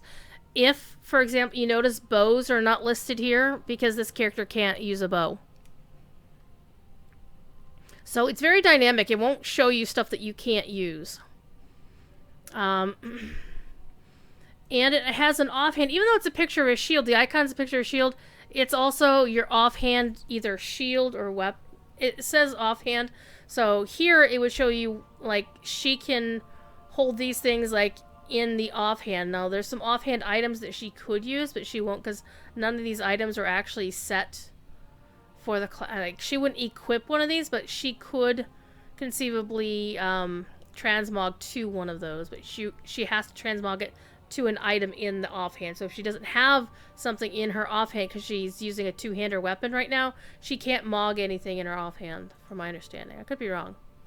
And one cool thing is they have weapon enchantments, and these are collected account-wide, and they're basically really bright on here. I think they actually improved... They did. They improved the effect of how these things look. It didn't used to be so distinctive in this window. So it tells you basically, you know, this is Wraith Chill. It tells you the name of them, but it doesn't really, unfortunately, tell you where to acquire them, which is a little bit unfortunate because I don't remember where I got some of these. And the one I want the most is Void Edge. And you can't actually see it here for some reason. I don't know why. Whatever. But Void Edge is basically a weapon transmog that turns it very deep blue, which I really want it. I also kind of like Chronos. I think I know where I can get that from, but I don't know how. Nightmare. Rune of Razor Ice. Actually, ooh, I could kick the Lich King's ass to get that one. Soul Frost. Blood Draining. Mark of Shadow Moon. Some of these you can actually get by crafting. Like the enchantment thing. Landslide, Power Torrent. And these, if they had these in Lotro, oh my god, the lag. Oh my god, the lag. But, yeah, some of these are really cool. I generally like Heart Song, because it's blue. Surprise. Cold Light is a favorite that I use a lot. If I'm wielding a staff, I tend to go with Greater Spell Power because it generally points that little floofy thing right at the point, which is really cool. So that's how that works. So you can then, there are sets, and this is built into the game, where you can go look at the various armor sets for your class. Now, some of these armor sets are the same. Like the Grand Sentinel's chest plate is not Death Knight specific. All plate wearers will have this same thing in here. Any of your account bound or account wide Mog sets will show up for every class here. Like these. The onesie. But for example, in Legion, there were class-specific pieces of gear. In this case, the Legion Order Hall. This is only Death Knights can wear this piece of armor. Or this set of armor. And this extra thing is actually created by an add-on that it keeps track of some other things. Saved are the sets that I saved for myself. Like, these are the ones I use my transmog mount here.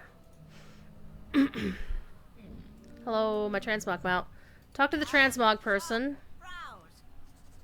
And this is also a plugin, an add-on that I added that makes this dressing room window look a lot bigger. So this is the outfit I'm currently wearing, and you can save outfits just like you can save, you know, outfit slots in Locho, and there's no cost. You can make up as many outfits as you want. The only money comes into play when you want to use an outfit or to just transmog one individual piece. So this is what Death Knights start out with. The sword, well, not the sword, but everything else. This is what a Death Knight is generally wearing once they get out of their starting instance. This is a set that I just made up at one point because I liked it. I'll probably take the helmet off.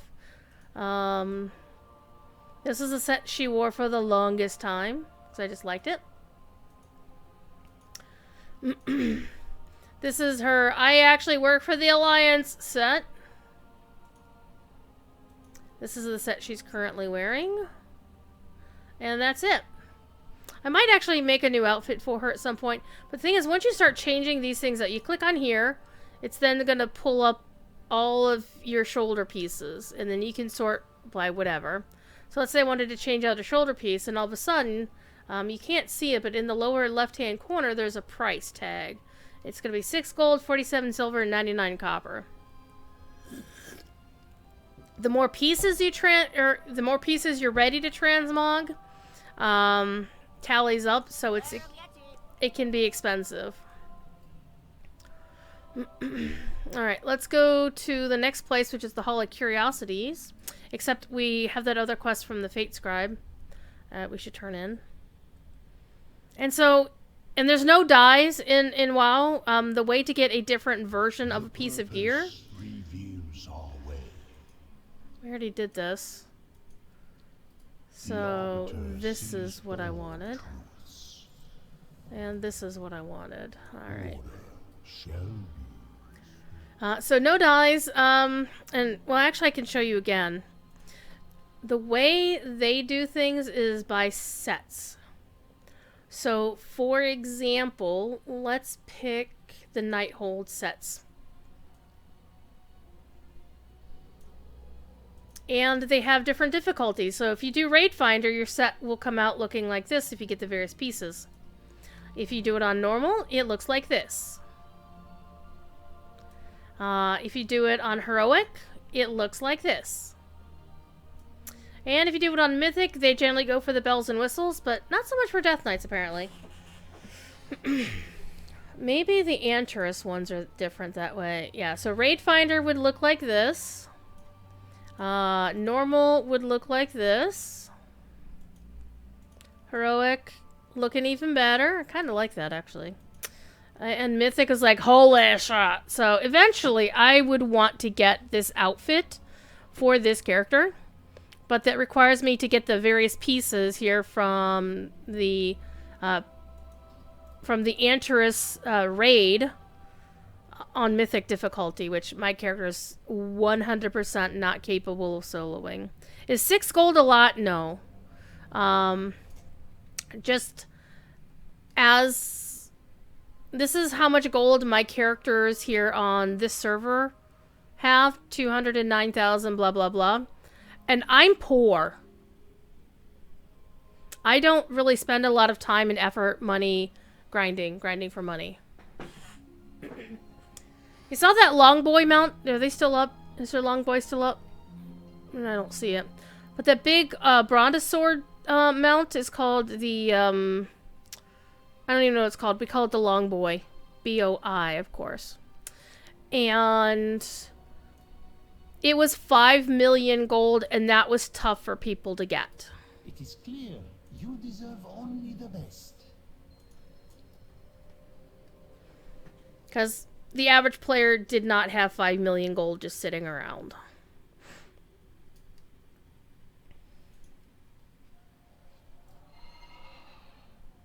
Man, I can't wait till I can fly again. Kind of like the Barber and Lotra that... yeah, a bit, yeah.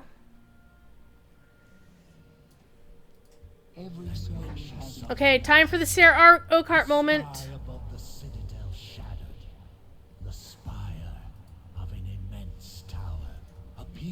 once they're done. One of the cool things, WoW does have a barber as well. The balance between life and death will be broken. All you hold dear will be consumed in darkness. You can change everything about your character's appearance in the WoW Barbershop. The cool thing, I mean, they added a whole bunch of additional appearance options, like additional piercings, different hairstyles, different skin tones, etc. One of the other cool things they did, and they actually took this out of the cash shop. This used to be a paid with real money option only. If you want to change your character's gender, you just pay gold at the cash shop or at the barber. That's massive. That used to be a real money thing. It's like 10 or 15 bucks to change your character's appearance. And that would include changing their gender. Like, let's say you were a night elf male, you wanted to be a night elf female. Boom, done. And, for example, I have a Horde Paladin who is a Tauren, which means she's a cow. She was a male Tauren before the barbershop got its update in the pre-patch. In fact, a lot of people spent the very first day when the pre-patch hit. Okay, let me explain what the pre-patch is. About a month before they launch an expansion, Blizzard tends to launch what's called a pre-patch, which is they take all of the new systems like, barbershop updates, class updates. Let's say they were adding a new legendary item thing, which they do. They add those systems in the pre-patch about a month ahead of time. So players have a chance to figure out what they're like, there's massive class changes a lot of times. So people have to figure out their rotations, see if they want to change out some of their gear, etc. The whole 9 yards. And it gives them about 3 weeks to a month to sort all that crap out before actually starting the new content. And so then the actual the actual launch is where people can suddenly go into the new areas with their characters that they've gotten used to again. So yeah, having the ability to just simply change your gender. I mean, you can't change your race in the barbershop. So you can't go from like human to night elf or whatever.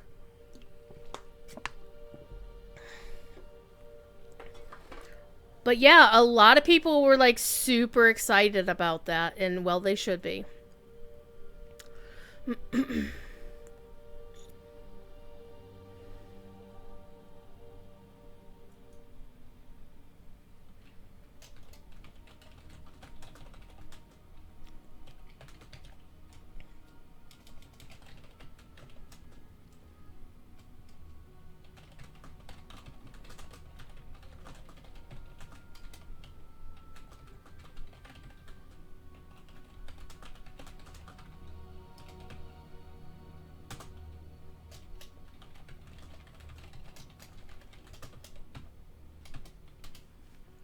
Alright. Hear the words of the Tell me, how did these allies from your world become trapped in the maw? Sylvanas Windrunner sent her agents to a Shadow Priest. dark winged beings. Shadow Priest. Caught them in chains and dragged them through the shattered sky. Plus the fact that they've got the High Priest title, which is from Legion. The winged Kyrian of Bastion ferry souls from the mortal realm into the Shadowlands, but not with chains. And they are noble, untainted by the maw. True, but it would seem this is the only clue our mortal friend has to follow. It falls to us to open the way for them. Overseer Kasher, take this mortal to the Ring of Transference. Use our anima reserves to open a pathway to Bastion. But, honored voice, we have so little anima in our reserves. Surely we should be more... See it done, Kasher. With her voice, have I spoken.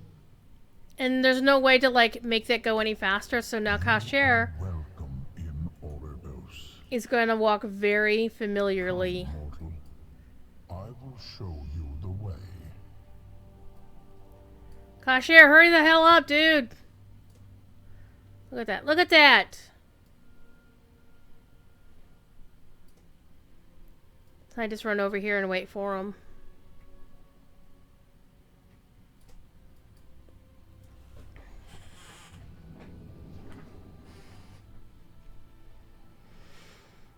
We're almost done with getting this character through the maw. And ready, because basically anytime I take the character through this intro experience, I leave them in the place we're about to go to. Here, mortal.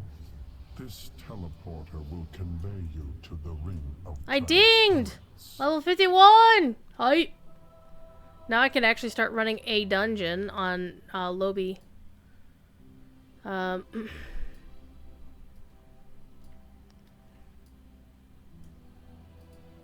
Apparently I triggered it too soon. There we go. I have been instructed to assist you. The Eternal City. We have precious little anima to spare, but the honored voice has blessed your mission, so we will use what we have. We will call down one of the soul conduits for use as a gateway. See? to Kasher is freaking slow as fuck. have been dormant for some time. Your arrival will be unexpected.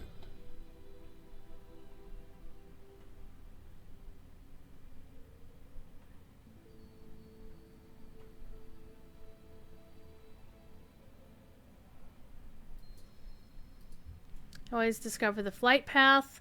And this is generally where I leave things off. So what we're gonna do is we're gonna go see what kind of we're gonna go back to my main. I'll leave this character for now.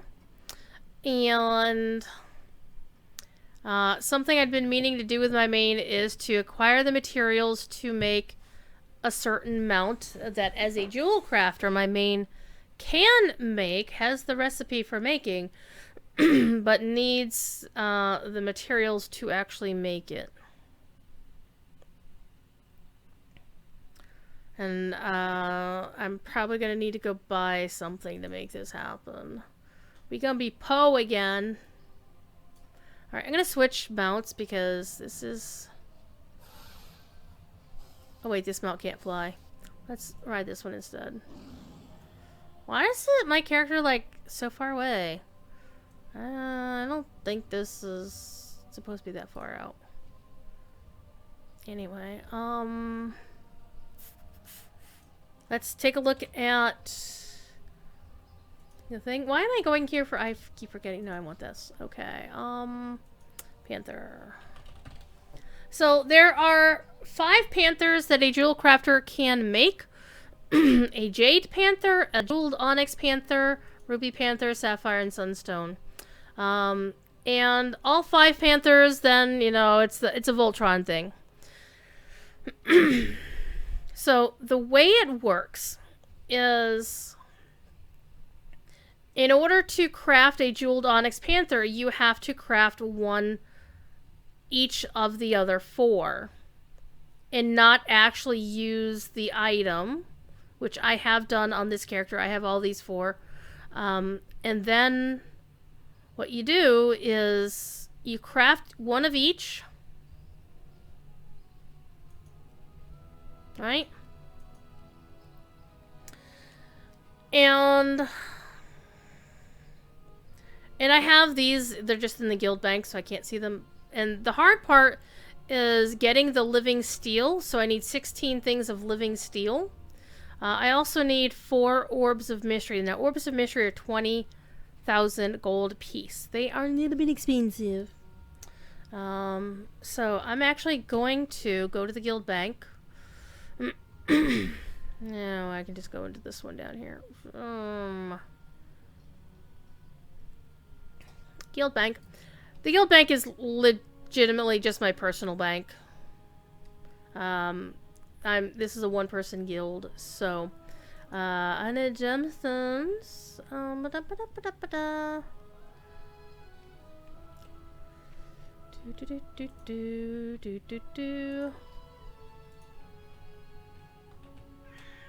Hi, Thiefer Butt. So, Wild Jade. I need 20 of those. Got 20 there. I've got 20 River's Heart for the blue one. And the blue one, not the yellow one. So basically, I've got enough gemstones for all 4 of them. Got Wild Jade. I've got Ruby the Primordial Ruby, River's Heart, and Sun's Radiance. I've got all of those. So what I need are the Orbs of Mystery and Living Steel. Now, Living Steel is the hard thing to get. Orbs of Mystery just cost money. But Living Steel requires the use of being fortunate in mining. Miners, not miners. And also knowing an alchemist. Or you can try to buy stuff off the auction house, which can be expensive. Look, it's a fire kitty. Meow. This is a druid in a special fiery form. If they made that in blue, I would be all over that shit. So this is one of the auction houses. Very busy. And they did a revamp of the auction house a while ago, and it's a lot nicer. So, I need living steel.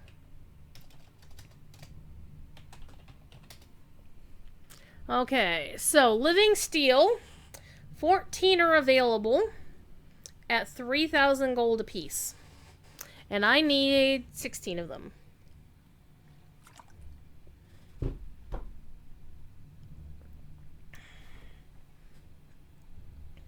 On the other hand, living steel is made by needing trillium ore. So I could probably buy some white trillium. It's not at a bad price. So, so let's say I wanted to buy 10 of these. That would be 379 gold. I'm trying to think of, let me do my mining thing real quick, actually. Why am I even doing this? I could just go down here and do this. Trillium. So trillium, I will need... Okay. I'm thinking about it. Sometimes you can just go to Wowhead and look this crap up. So I'm actually going to look it up on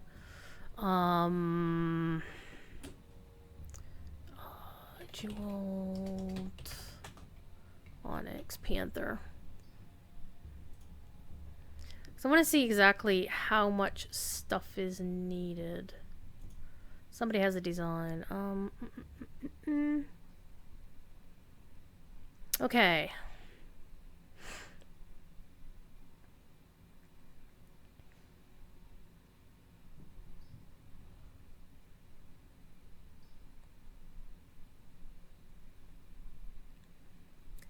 Steel 16. Okay, you'll need an alchemist. So I need 96 trillium bars to transmute into 16 living steel.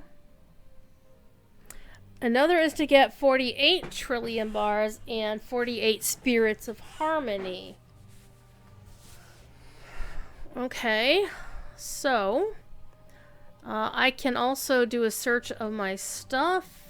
Spirit of harmony. And I have 7 of them in the guild vault right now. However, I have motes of harmony.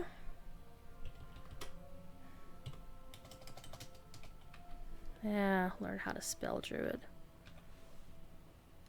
And I have Apparently none of those.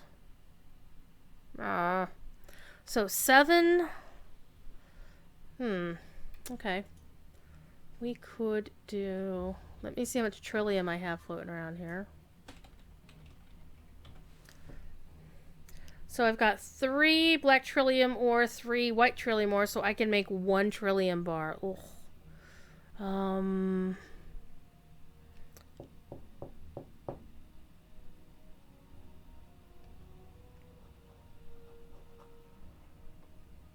So in order to make 96 Trillium bars,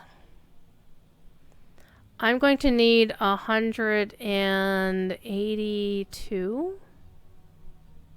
Is that right? No. 192? I think. Yeah, 192 white Trillium bars and black Trillium bars.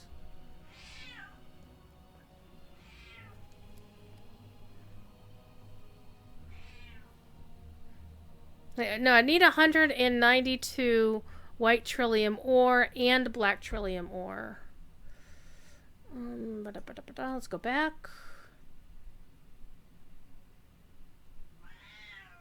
Meow. Meow. Meow. Meow.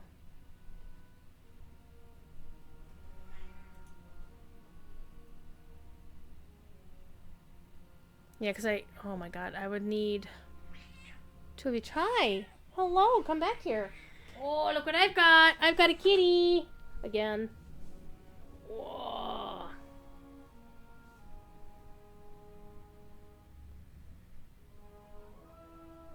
He's back.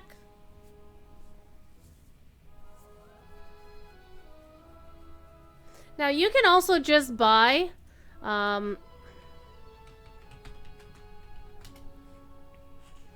so if I wanted to buy a Jewel Onyx Panther without having to go through the chaos of going through all this crafting, I could just buy one for 300,000 gold. And as you can see, I don't have 300,000 gold. In fact, that is about 3 times the price that it used to be. I remember when I actually made a Jeweled Onyx Panther once. And instead of foolishly, instead of using it myself, I figured I'd make some gold on the auction house to, and then make another one, and that never actually happened. Hi. Now it's letting you use all the unlocks earlier? Well, that's nice. Look, it's a thiefy butt.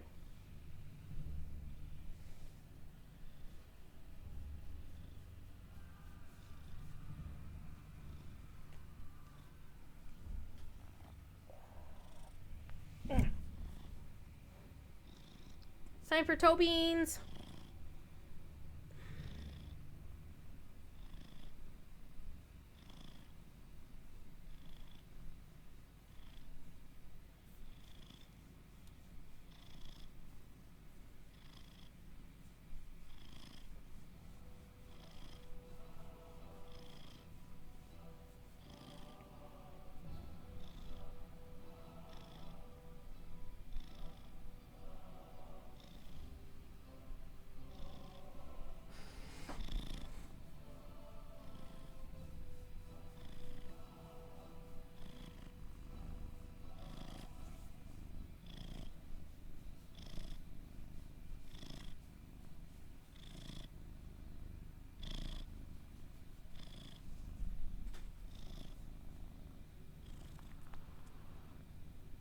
He's so happy.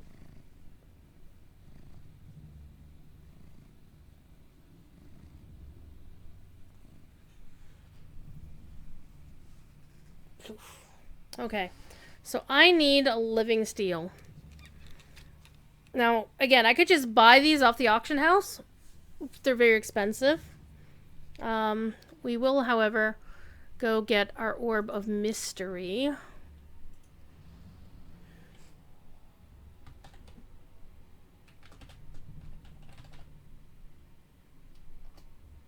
which apparently I don't have any.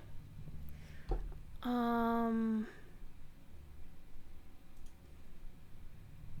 don't think I have any on the Horde side either.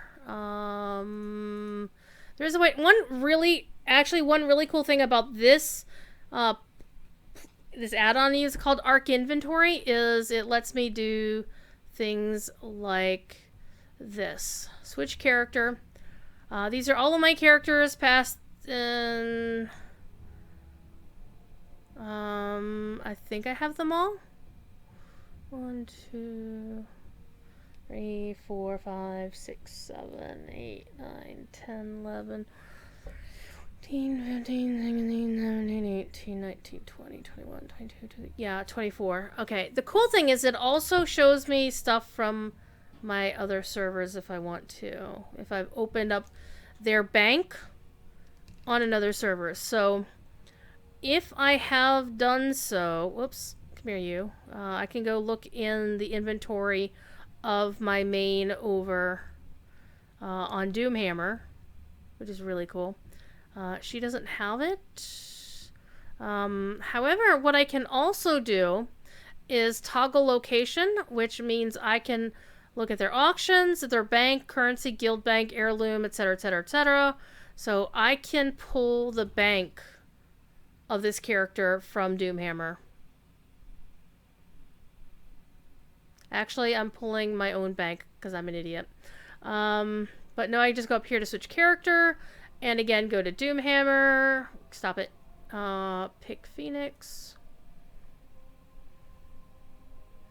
And then I can go up here and do a search. You have an orb. It's a righteous orb, but it's not an orb of mystery. Let's see, do I have any Trillium? Apparently not. Alas. It doesn't matter actually if my no, actually I can also toggle location and go to guild bank, so I can look at my guild bank on this server.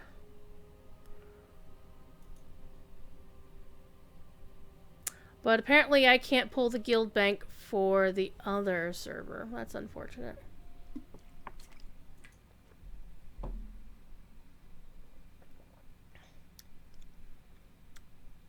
Anyway, it's really cool. It's also it's why I like using Kiki Inventory over on in Lotro, because it does a lot of this stuff. But I don't have any righteous orbs. Don't have any Trillium, at least not that I can see here. And even if I did have some in my guild bank, for example, I wouldn't be able to transfer. There's no way to transfer unless I transferred a character from Doomhammer to here, which of course that's cash only and it's fucking expensive. Okay, so I have no titanium in this character's vault. Or Trillium, I should say. She had titanium.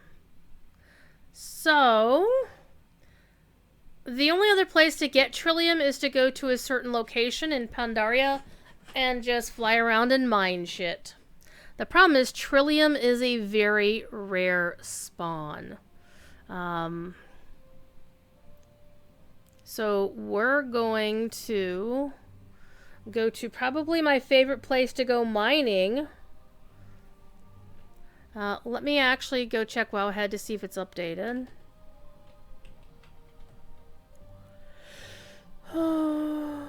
Trillium Vein. Alright. Trillium Veins are found most commonly in the Dread Wastes, Kunlai Summit, Townlong Steppes, and the Vale of Eternal Blossoms. So the last time I looked at this, Townlong Steppes was the place to go to find Trillium, but it's no longer anymore. But it's generally more found in the higher areas in Pandaria. Except on a specific island in the Jade Forest, which is where I normally go to to grind up some ghost iron. Valley of the Four Winds. Timeless Isle. which is not a good place to mine for it anyway because you can't fly there. And we're not going to worry about the Shadowpan Monastery. So, let's go to Pandaria for a little bit. We got about a half an hour. I don't want to actually start a new character to run through the maw because it's going to take more than half an hour. And I want to go feed my critters in Ark here. So, we need to go to Pandaland. Let's go. No, stop that. Pick the mount you can fly on. This mount actually took a while to get. It's the Silverwind Larian, a winged lion. Ah! Stop doing that, Druid. Thief purrs or best purrs.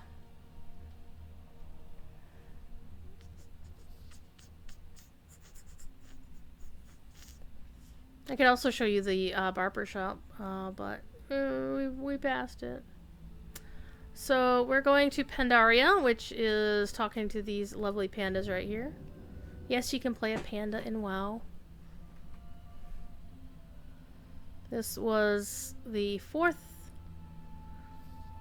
Burning Crusade, Wrath of the Lich King, Cataclysm, Mr. Pandaria. Alright, so here we go. This is the Chinese-themed expansion. Pardon me. We're going to go to the Windward Isle, which is a good place to farm for ghost iron, which is the thing that also can turn into Trillium. Well, it can't turn into, but... and yes, I'm ignoring this. I'm ignoring my callings. Oh my god. I'm ignoring that too because that would actually... Oh, that can't help. That might be nice for my Skinner, maybe. So one of the cool things about Pandaria is it's one of the first places where they learned to do phasing tech the way Lotro does, like in certain places. Like, if you've completed a certain quest, NPCs will either appear or not appear based on whether they're supposed to be there or not. Let's go iron. And there's a quest line right outside here, the Jade Temple, because when you first come here... there is actually a beautiful jade dragon statue right here, and as part of the story, that statue gets destroyed. So yeah, this is like super Chinese themed, and the music is amazing. And yes, there's a flying race course here, where you're flying giant dragons of the eastern variety.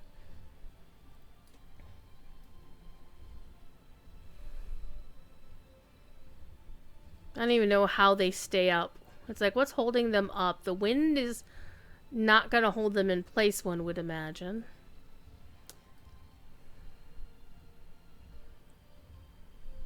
So we're going to do a bit of mining, and it's going to be pretty chill, pretty lame.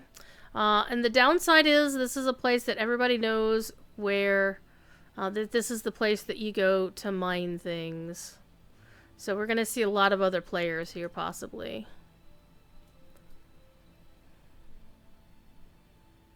Oh, those are the Cloud Serpents, by the way. Those are the Eastern-style dragons.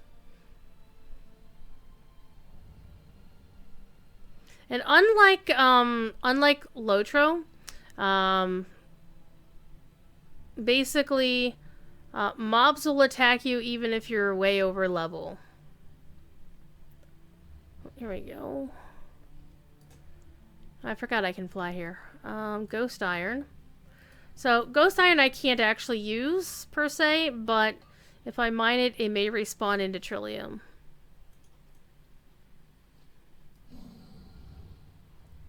And all you do is just you fly around the island and mine until you can't mine anything else.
All you do is just to fly around and do your mining circuit.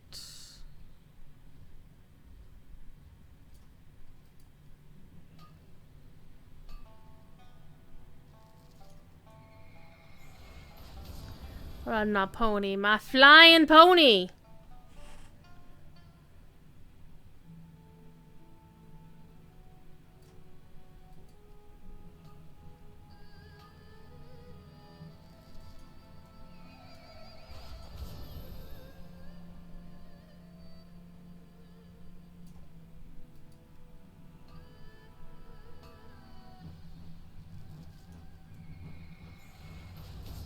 It's also possible that we could go to a different place. Oh, there's apparently an egg around this one.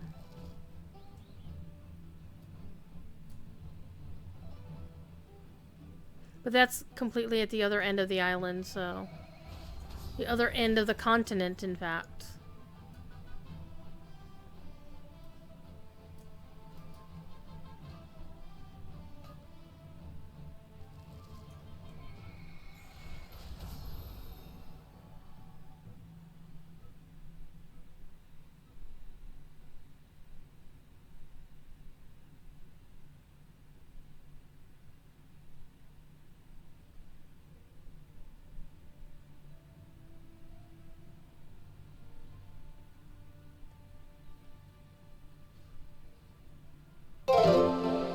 Jeez, oh Pete.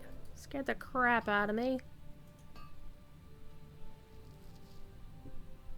Thank you for the follow.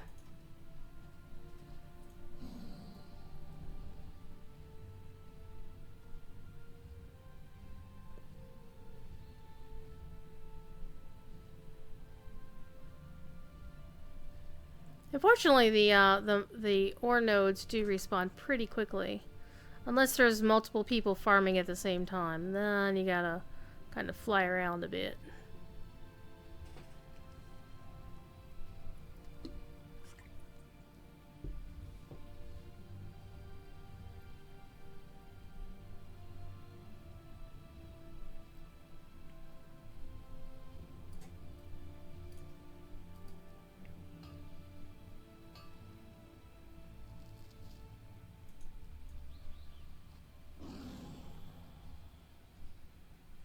Somebody from the Horde hanging out. Probably doing their questing and their leveling.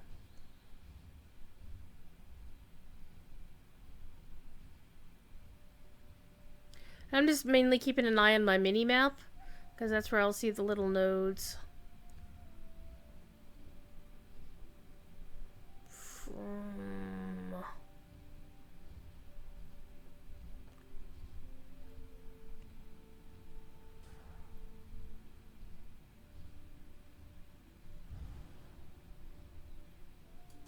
Alright, let's check these out. Ghost Iron. Rich Ghost Iron, Ghost Iron, Ghost Iron. All the Ghost Iron.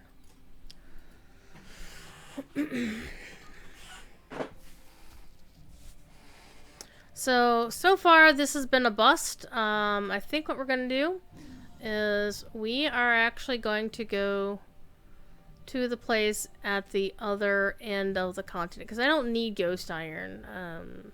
But I do need Trillium. And that farming is going to take forever. What I might do is just buy the mats up over time and, you know, take care of it that way. Ghost Iron. So we'll take a scenic flight from one end of Pandaria to the other.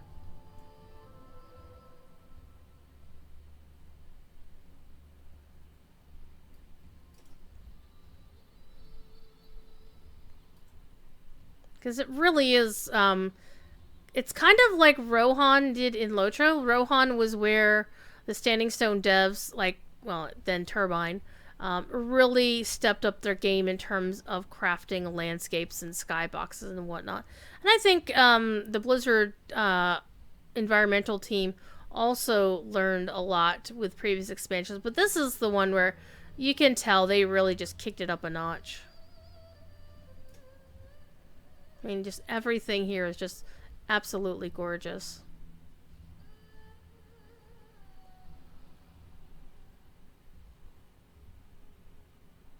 We'll go to the Kunlai Summit. Time for you to go to bed? Well, you have a good night out there. I probably won't find Trillium here in the Jade Forest because that island is the only place it ever spawns.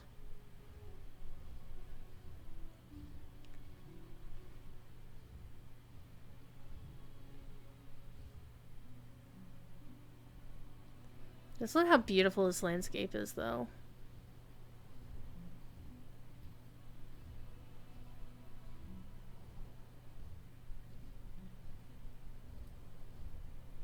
This, of course, is the more Mongolian steppes sort of venue. If the Shah of Anger is up, people would just kill him with one shot. It'd be funny if Blizzard did a sneak update to the Shah of Anger and just like had him suddenly scale and kick everybody's ass. That would be funny. The Shah of Anger used to be a world, well, it is a world boss, but for the Pandaria content, he was super tough.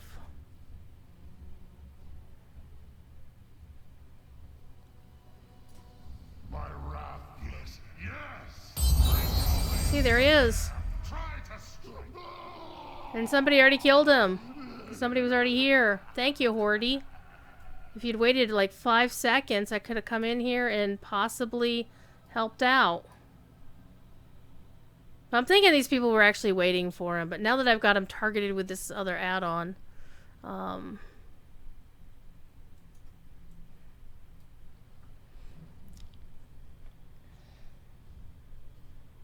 anyway, I do believe Trillium Veins in the Kunlai Summit. We're pretty much all over the place.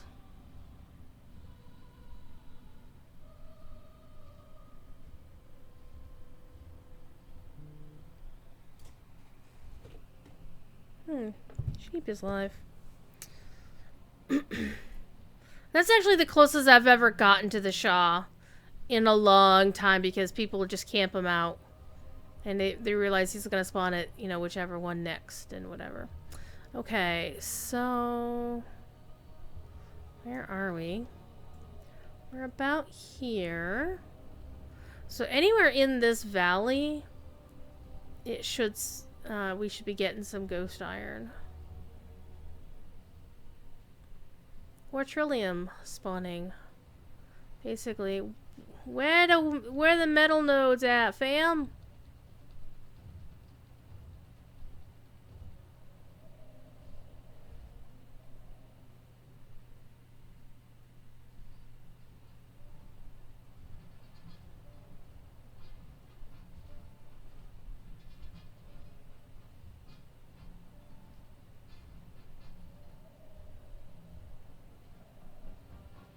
Hey, there's one. It's ghost iron. Of course.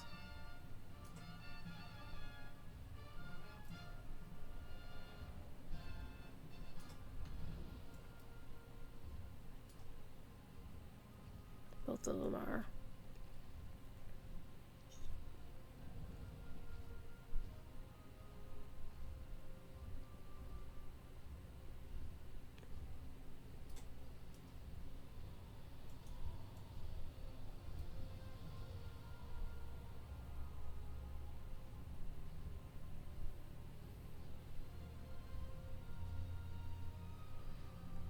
Let's actually go do an old raid just for giggles, because it won't take that long. An old ancient raid, and maybe we'll get a sparkle dragon. We won't, but it'll be funny.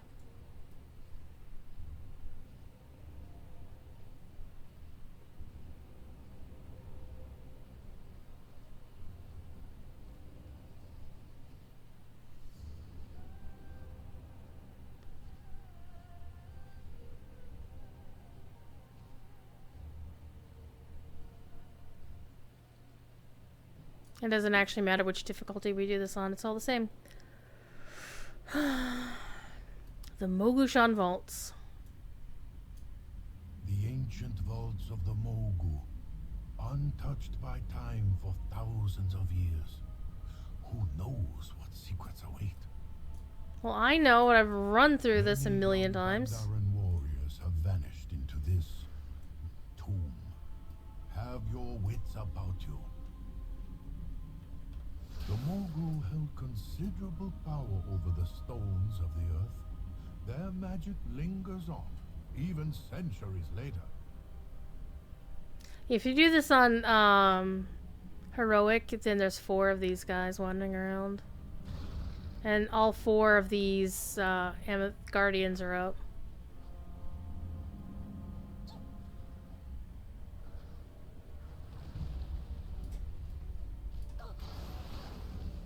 The large Quylans seem to be guarding that door. Tread carefully, lest you wake them.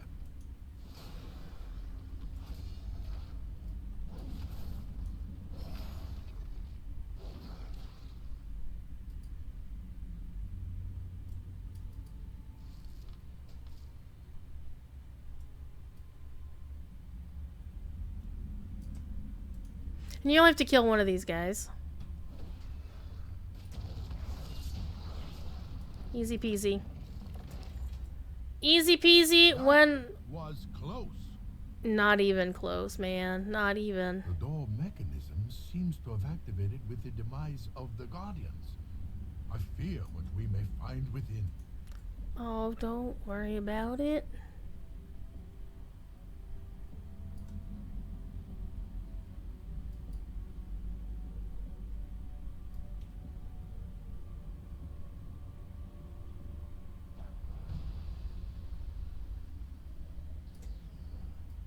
I need a target. We seem to have awakened a spirit of some kind.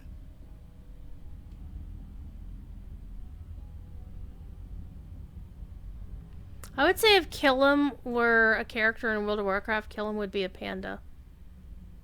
That seems a very Killam thing to be. I mean, there are dwarves in WoW, of course, but Killam seems like a panda. Oh, the stories were true. Besides, I'm getting myself some Motes of Harmony, which I can actually use. He cannot be free to escape this prison. You must destroy him. I need to target something first. Mortals, these are the halls of the dead. Thang the Accursed was betrayed by 4 emperors of the Mogu. His body You destroyed teleported? each time, only to rise again. This is not the last we have seen of Thang. The Zandalari, ancient allies of the Mogu, they must seek the legendary weapon within the depths of the vault. It's too far away. I'm sorry I did not tell you earlier. Even what's back These that way vaults anyhow. house a weapon of unimaginable power. Stop them. I will stay behind and investigate this dais further. I need The funny thing is, Zandalari are now a playable race in WoW.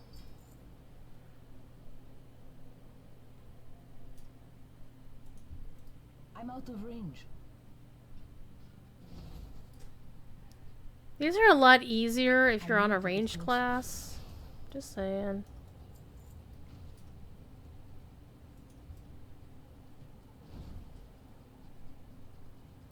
I don't have a target.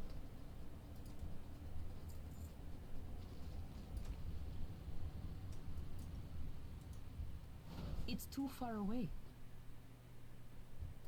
I need to target something first. Now you done made me angry. I need a target.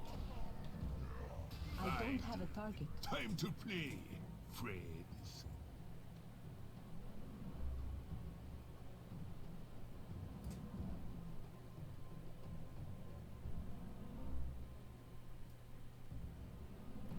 This used to be a fight that you needed your legendary ring to be able to complete. Because he was so tough and you needed the DPS burst. Now, not so much. It'd be dying time now. You got that right, son.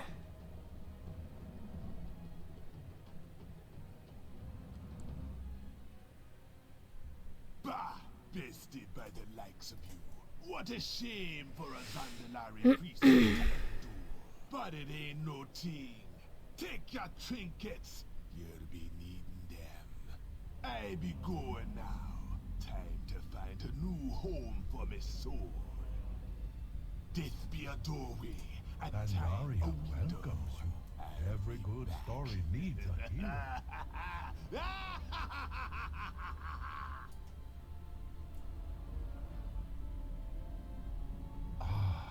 The ancient vaults of the kings of Mogoshan. What might this button do? Oh, you had to go and find out. Look here. It is the history of Xian of the Endless Shadow, a powerful sorcerer who kept the kingdoms in check through terror and darkness. I'm out of range. I need a target. I don't have a target. This looks to be the record of Qiang the Merciless, a great conqueror who ruled his vassals with an iron fist. I need to get closer. I've heard tales of this one. Subutai the Swift, well known as a masterful archer and genius thief. He stole from the rich. What is this? I've heard nothing of this emperor. Meng the Demented? According to these texts, Meng was the most foul and maniacal ruler to ever abuse the imperial throne.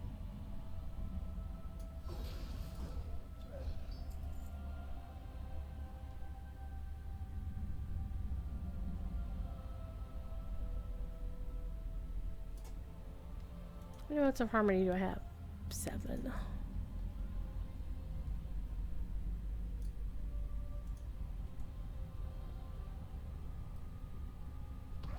I need to target something first.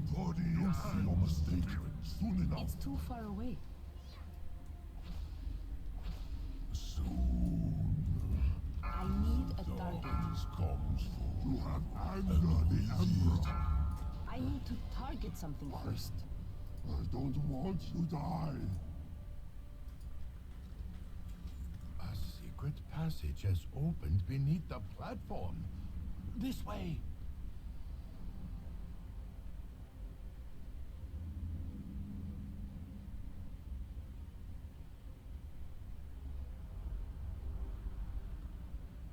I might actually take the tabard off at some point because that back piece Along the floor. is all messed These dark halls have up. not seen footfalls for many centuries.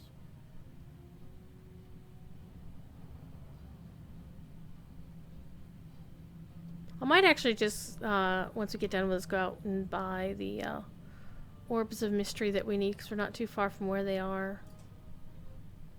Once, the Mogu enslaved all of the races of I'm out of Pandaria range. and bent them to their I hear a faint humming. It is coming I don't have a this target. direction. I need to get closer.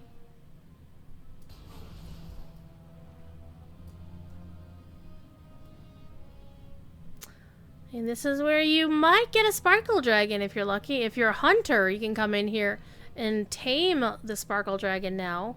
You didn't used to be able to. You'll probably have a trouble taming him on level, but real simple and easy to do max level or 50 and above. Because both of my hunters ran in here and did this. Wait, no, actually I think one of them did, maybe both. I don't know. I don't remember.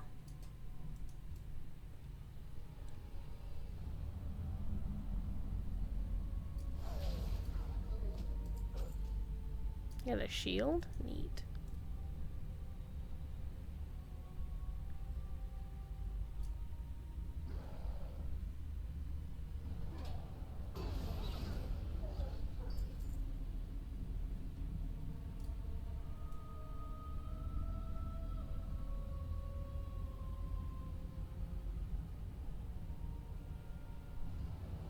This room pulses with energy, but feels unlike any we have seen so far. Fascinating. I have never heard tales because of anything like this. The Mogu hide their secrets well.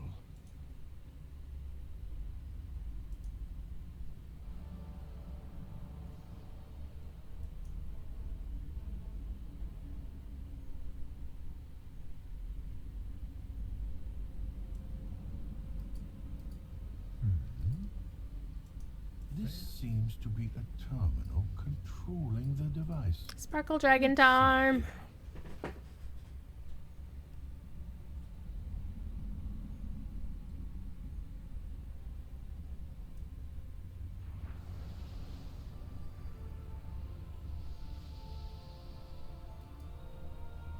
Sensors online. Magnificent.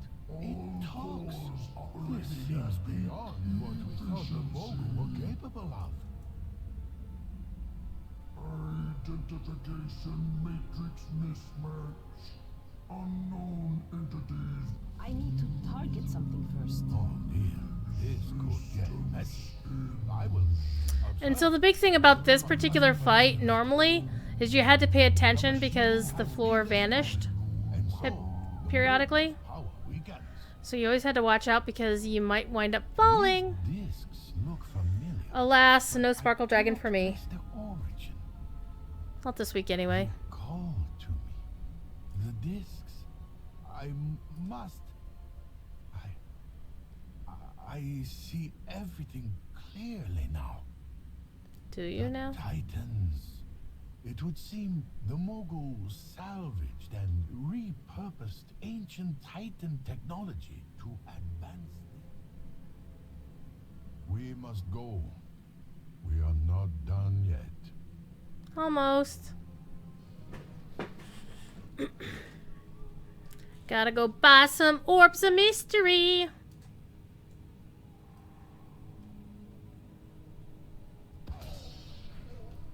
I don't have a target. It's too far away. I need a target.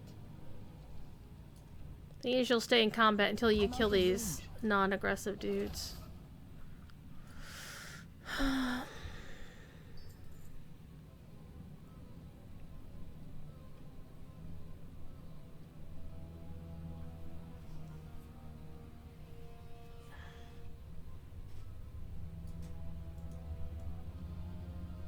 Hey. Hey.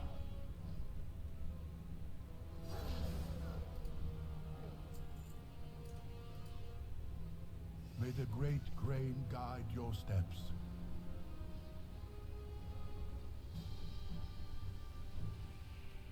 So the way this raid would normally work, or this fight, is everybody would need to be down here, because you see that out of the way. And then one person would activate the terminal and then scamper on down here to the field. And then the one that lights up, or the two that light up, are the ones that are gonna spawn. Grips this land with fists of iron.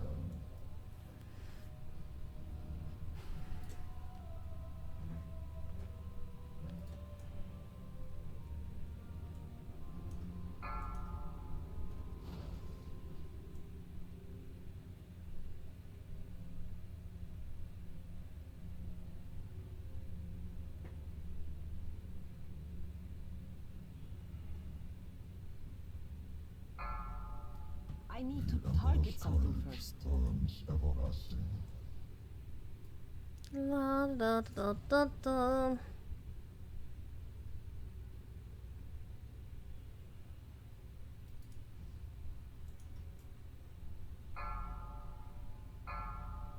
I'm out of range. I need a target.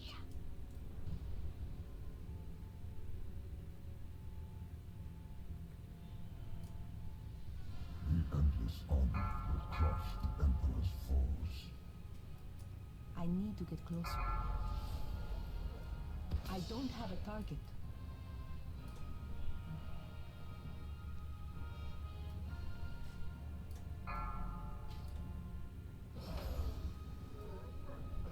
Two bosses, one pool of health. Toast.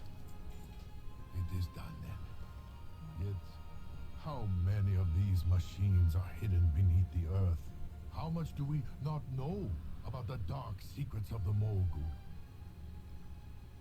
I fear that our war against our ancient enemies is still far from over.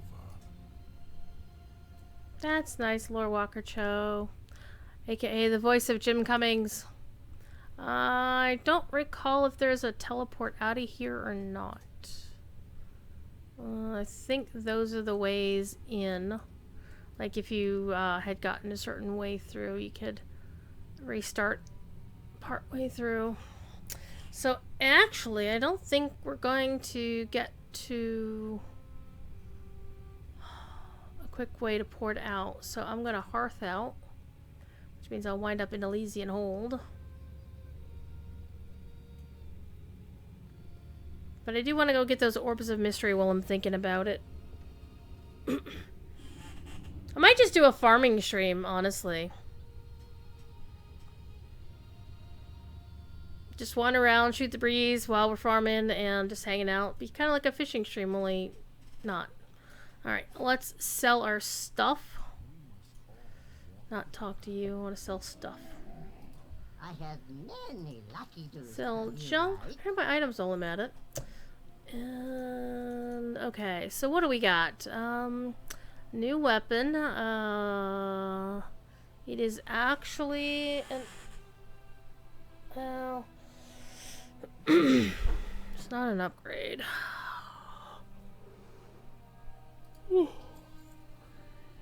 Oh, ignore the add-ons.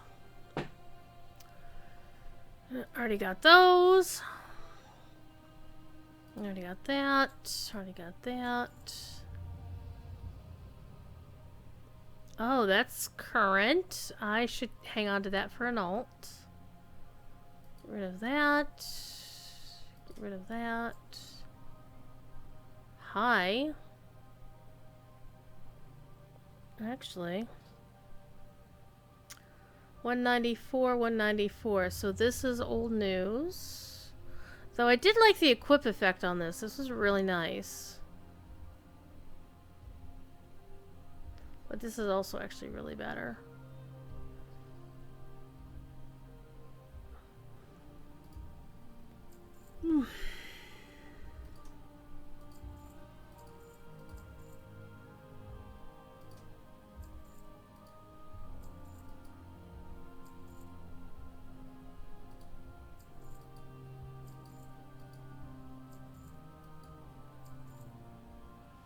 Okay, Temple Shield of the Peerless. Looks like that.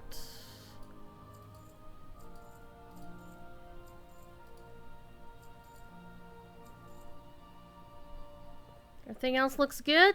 Excellent. Who can use... Well, I can just put that in the guild bank. Alright.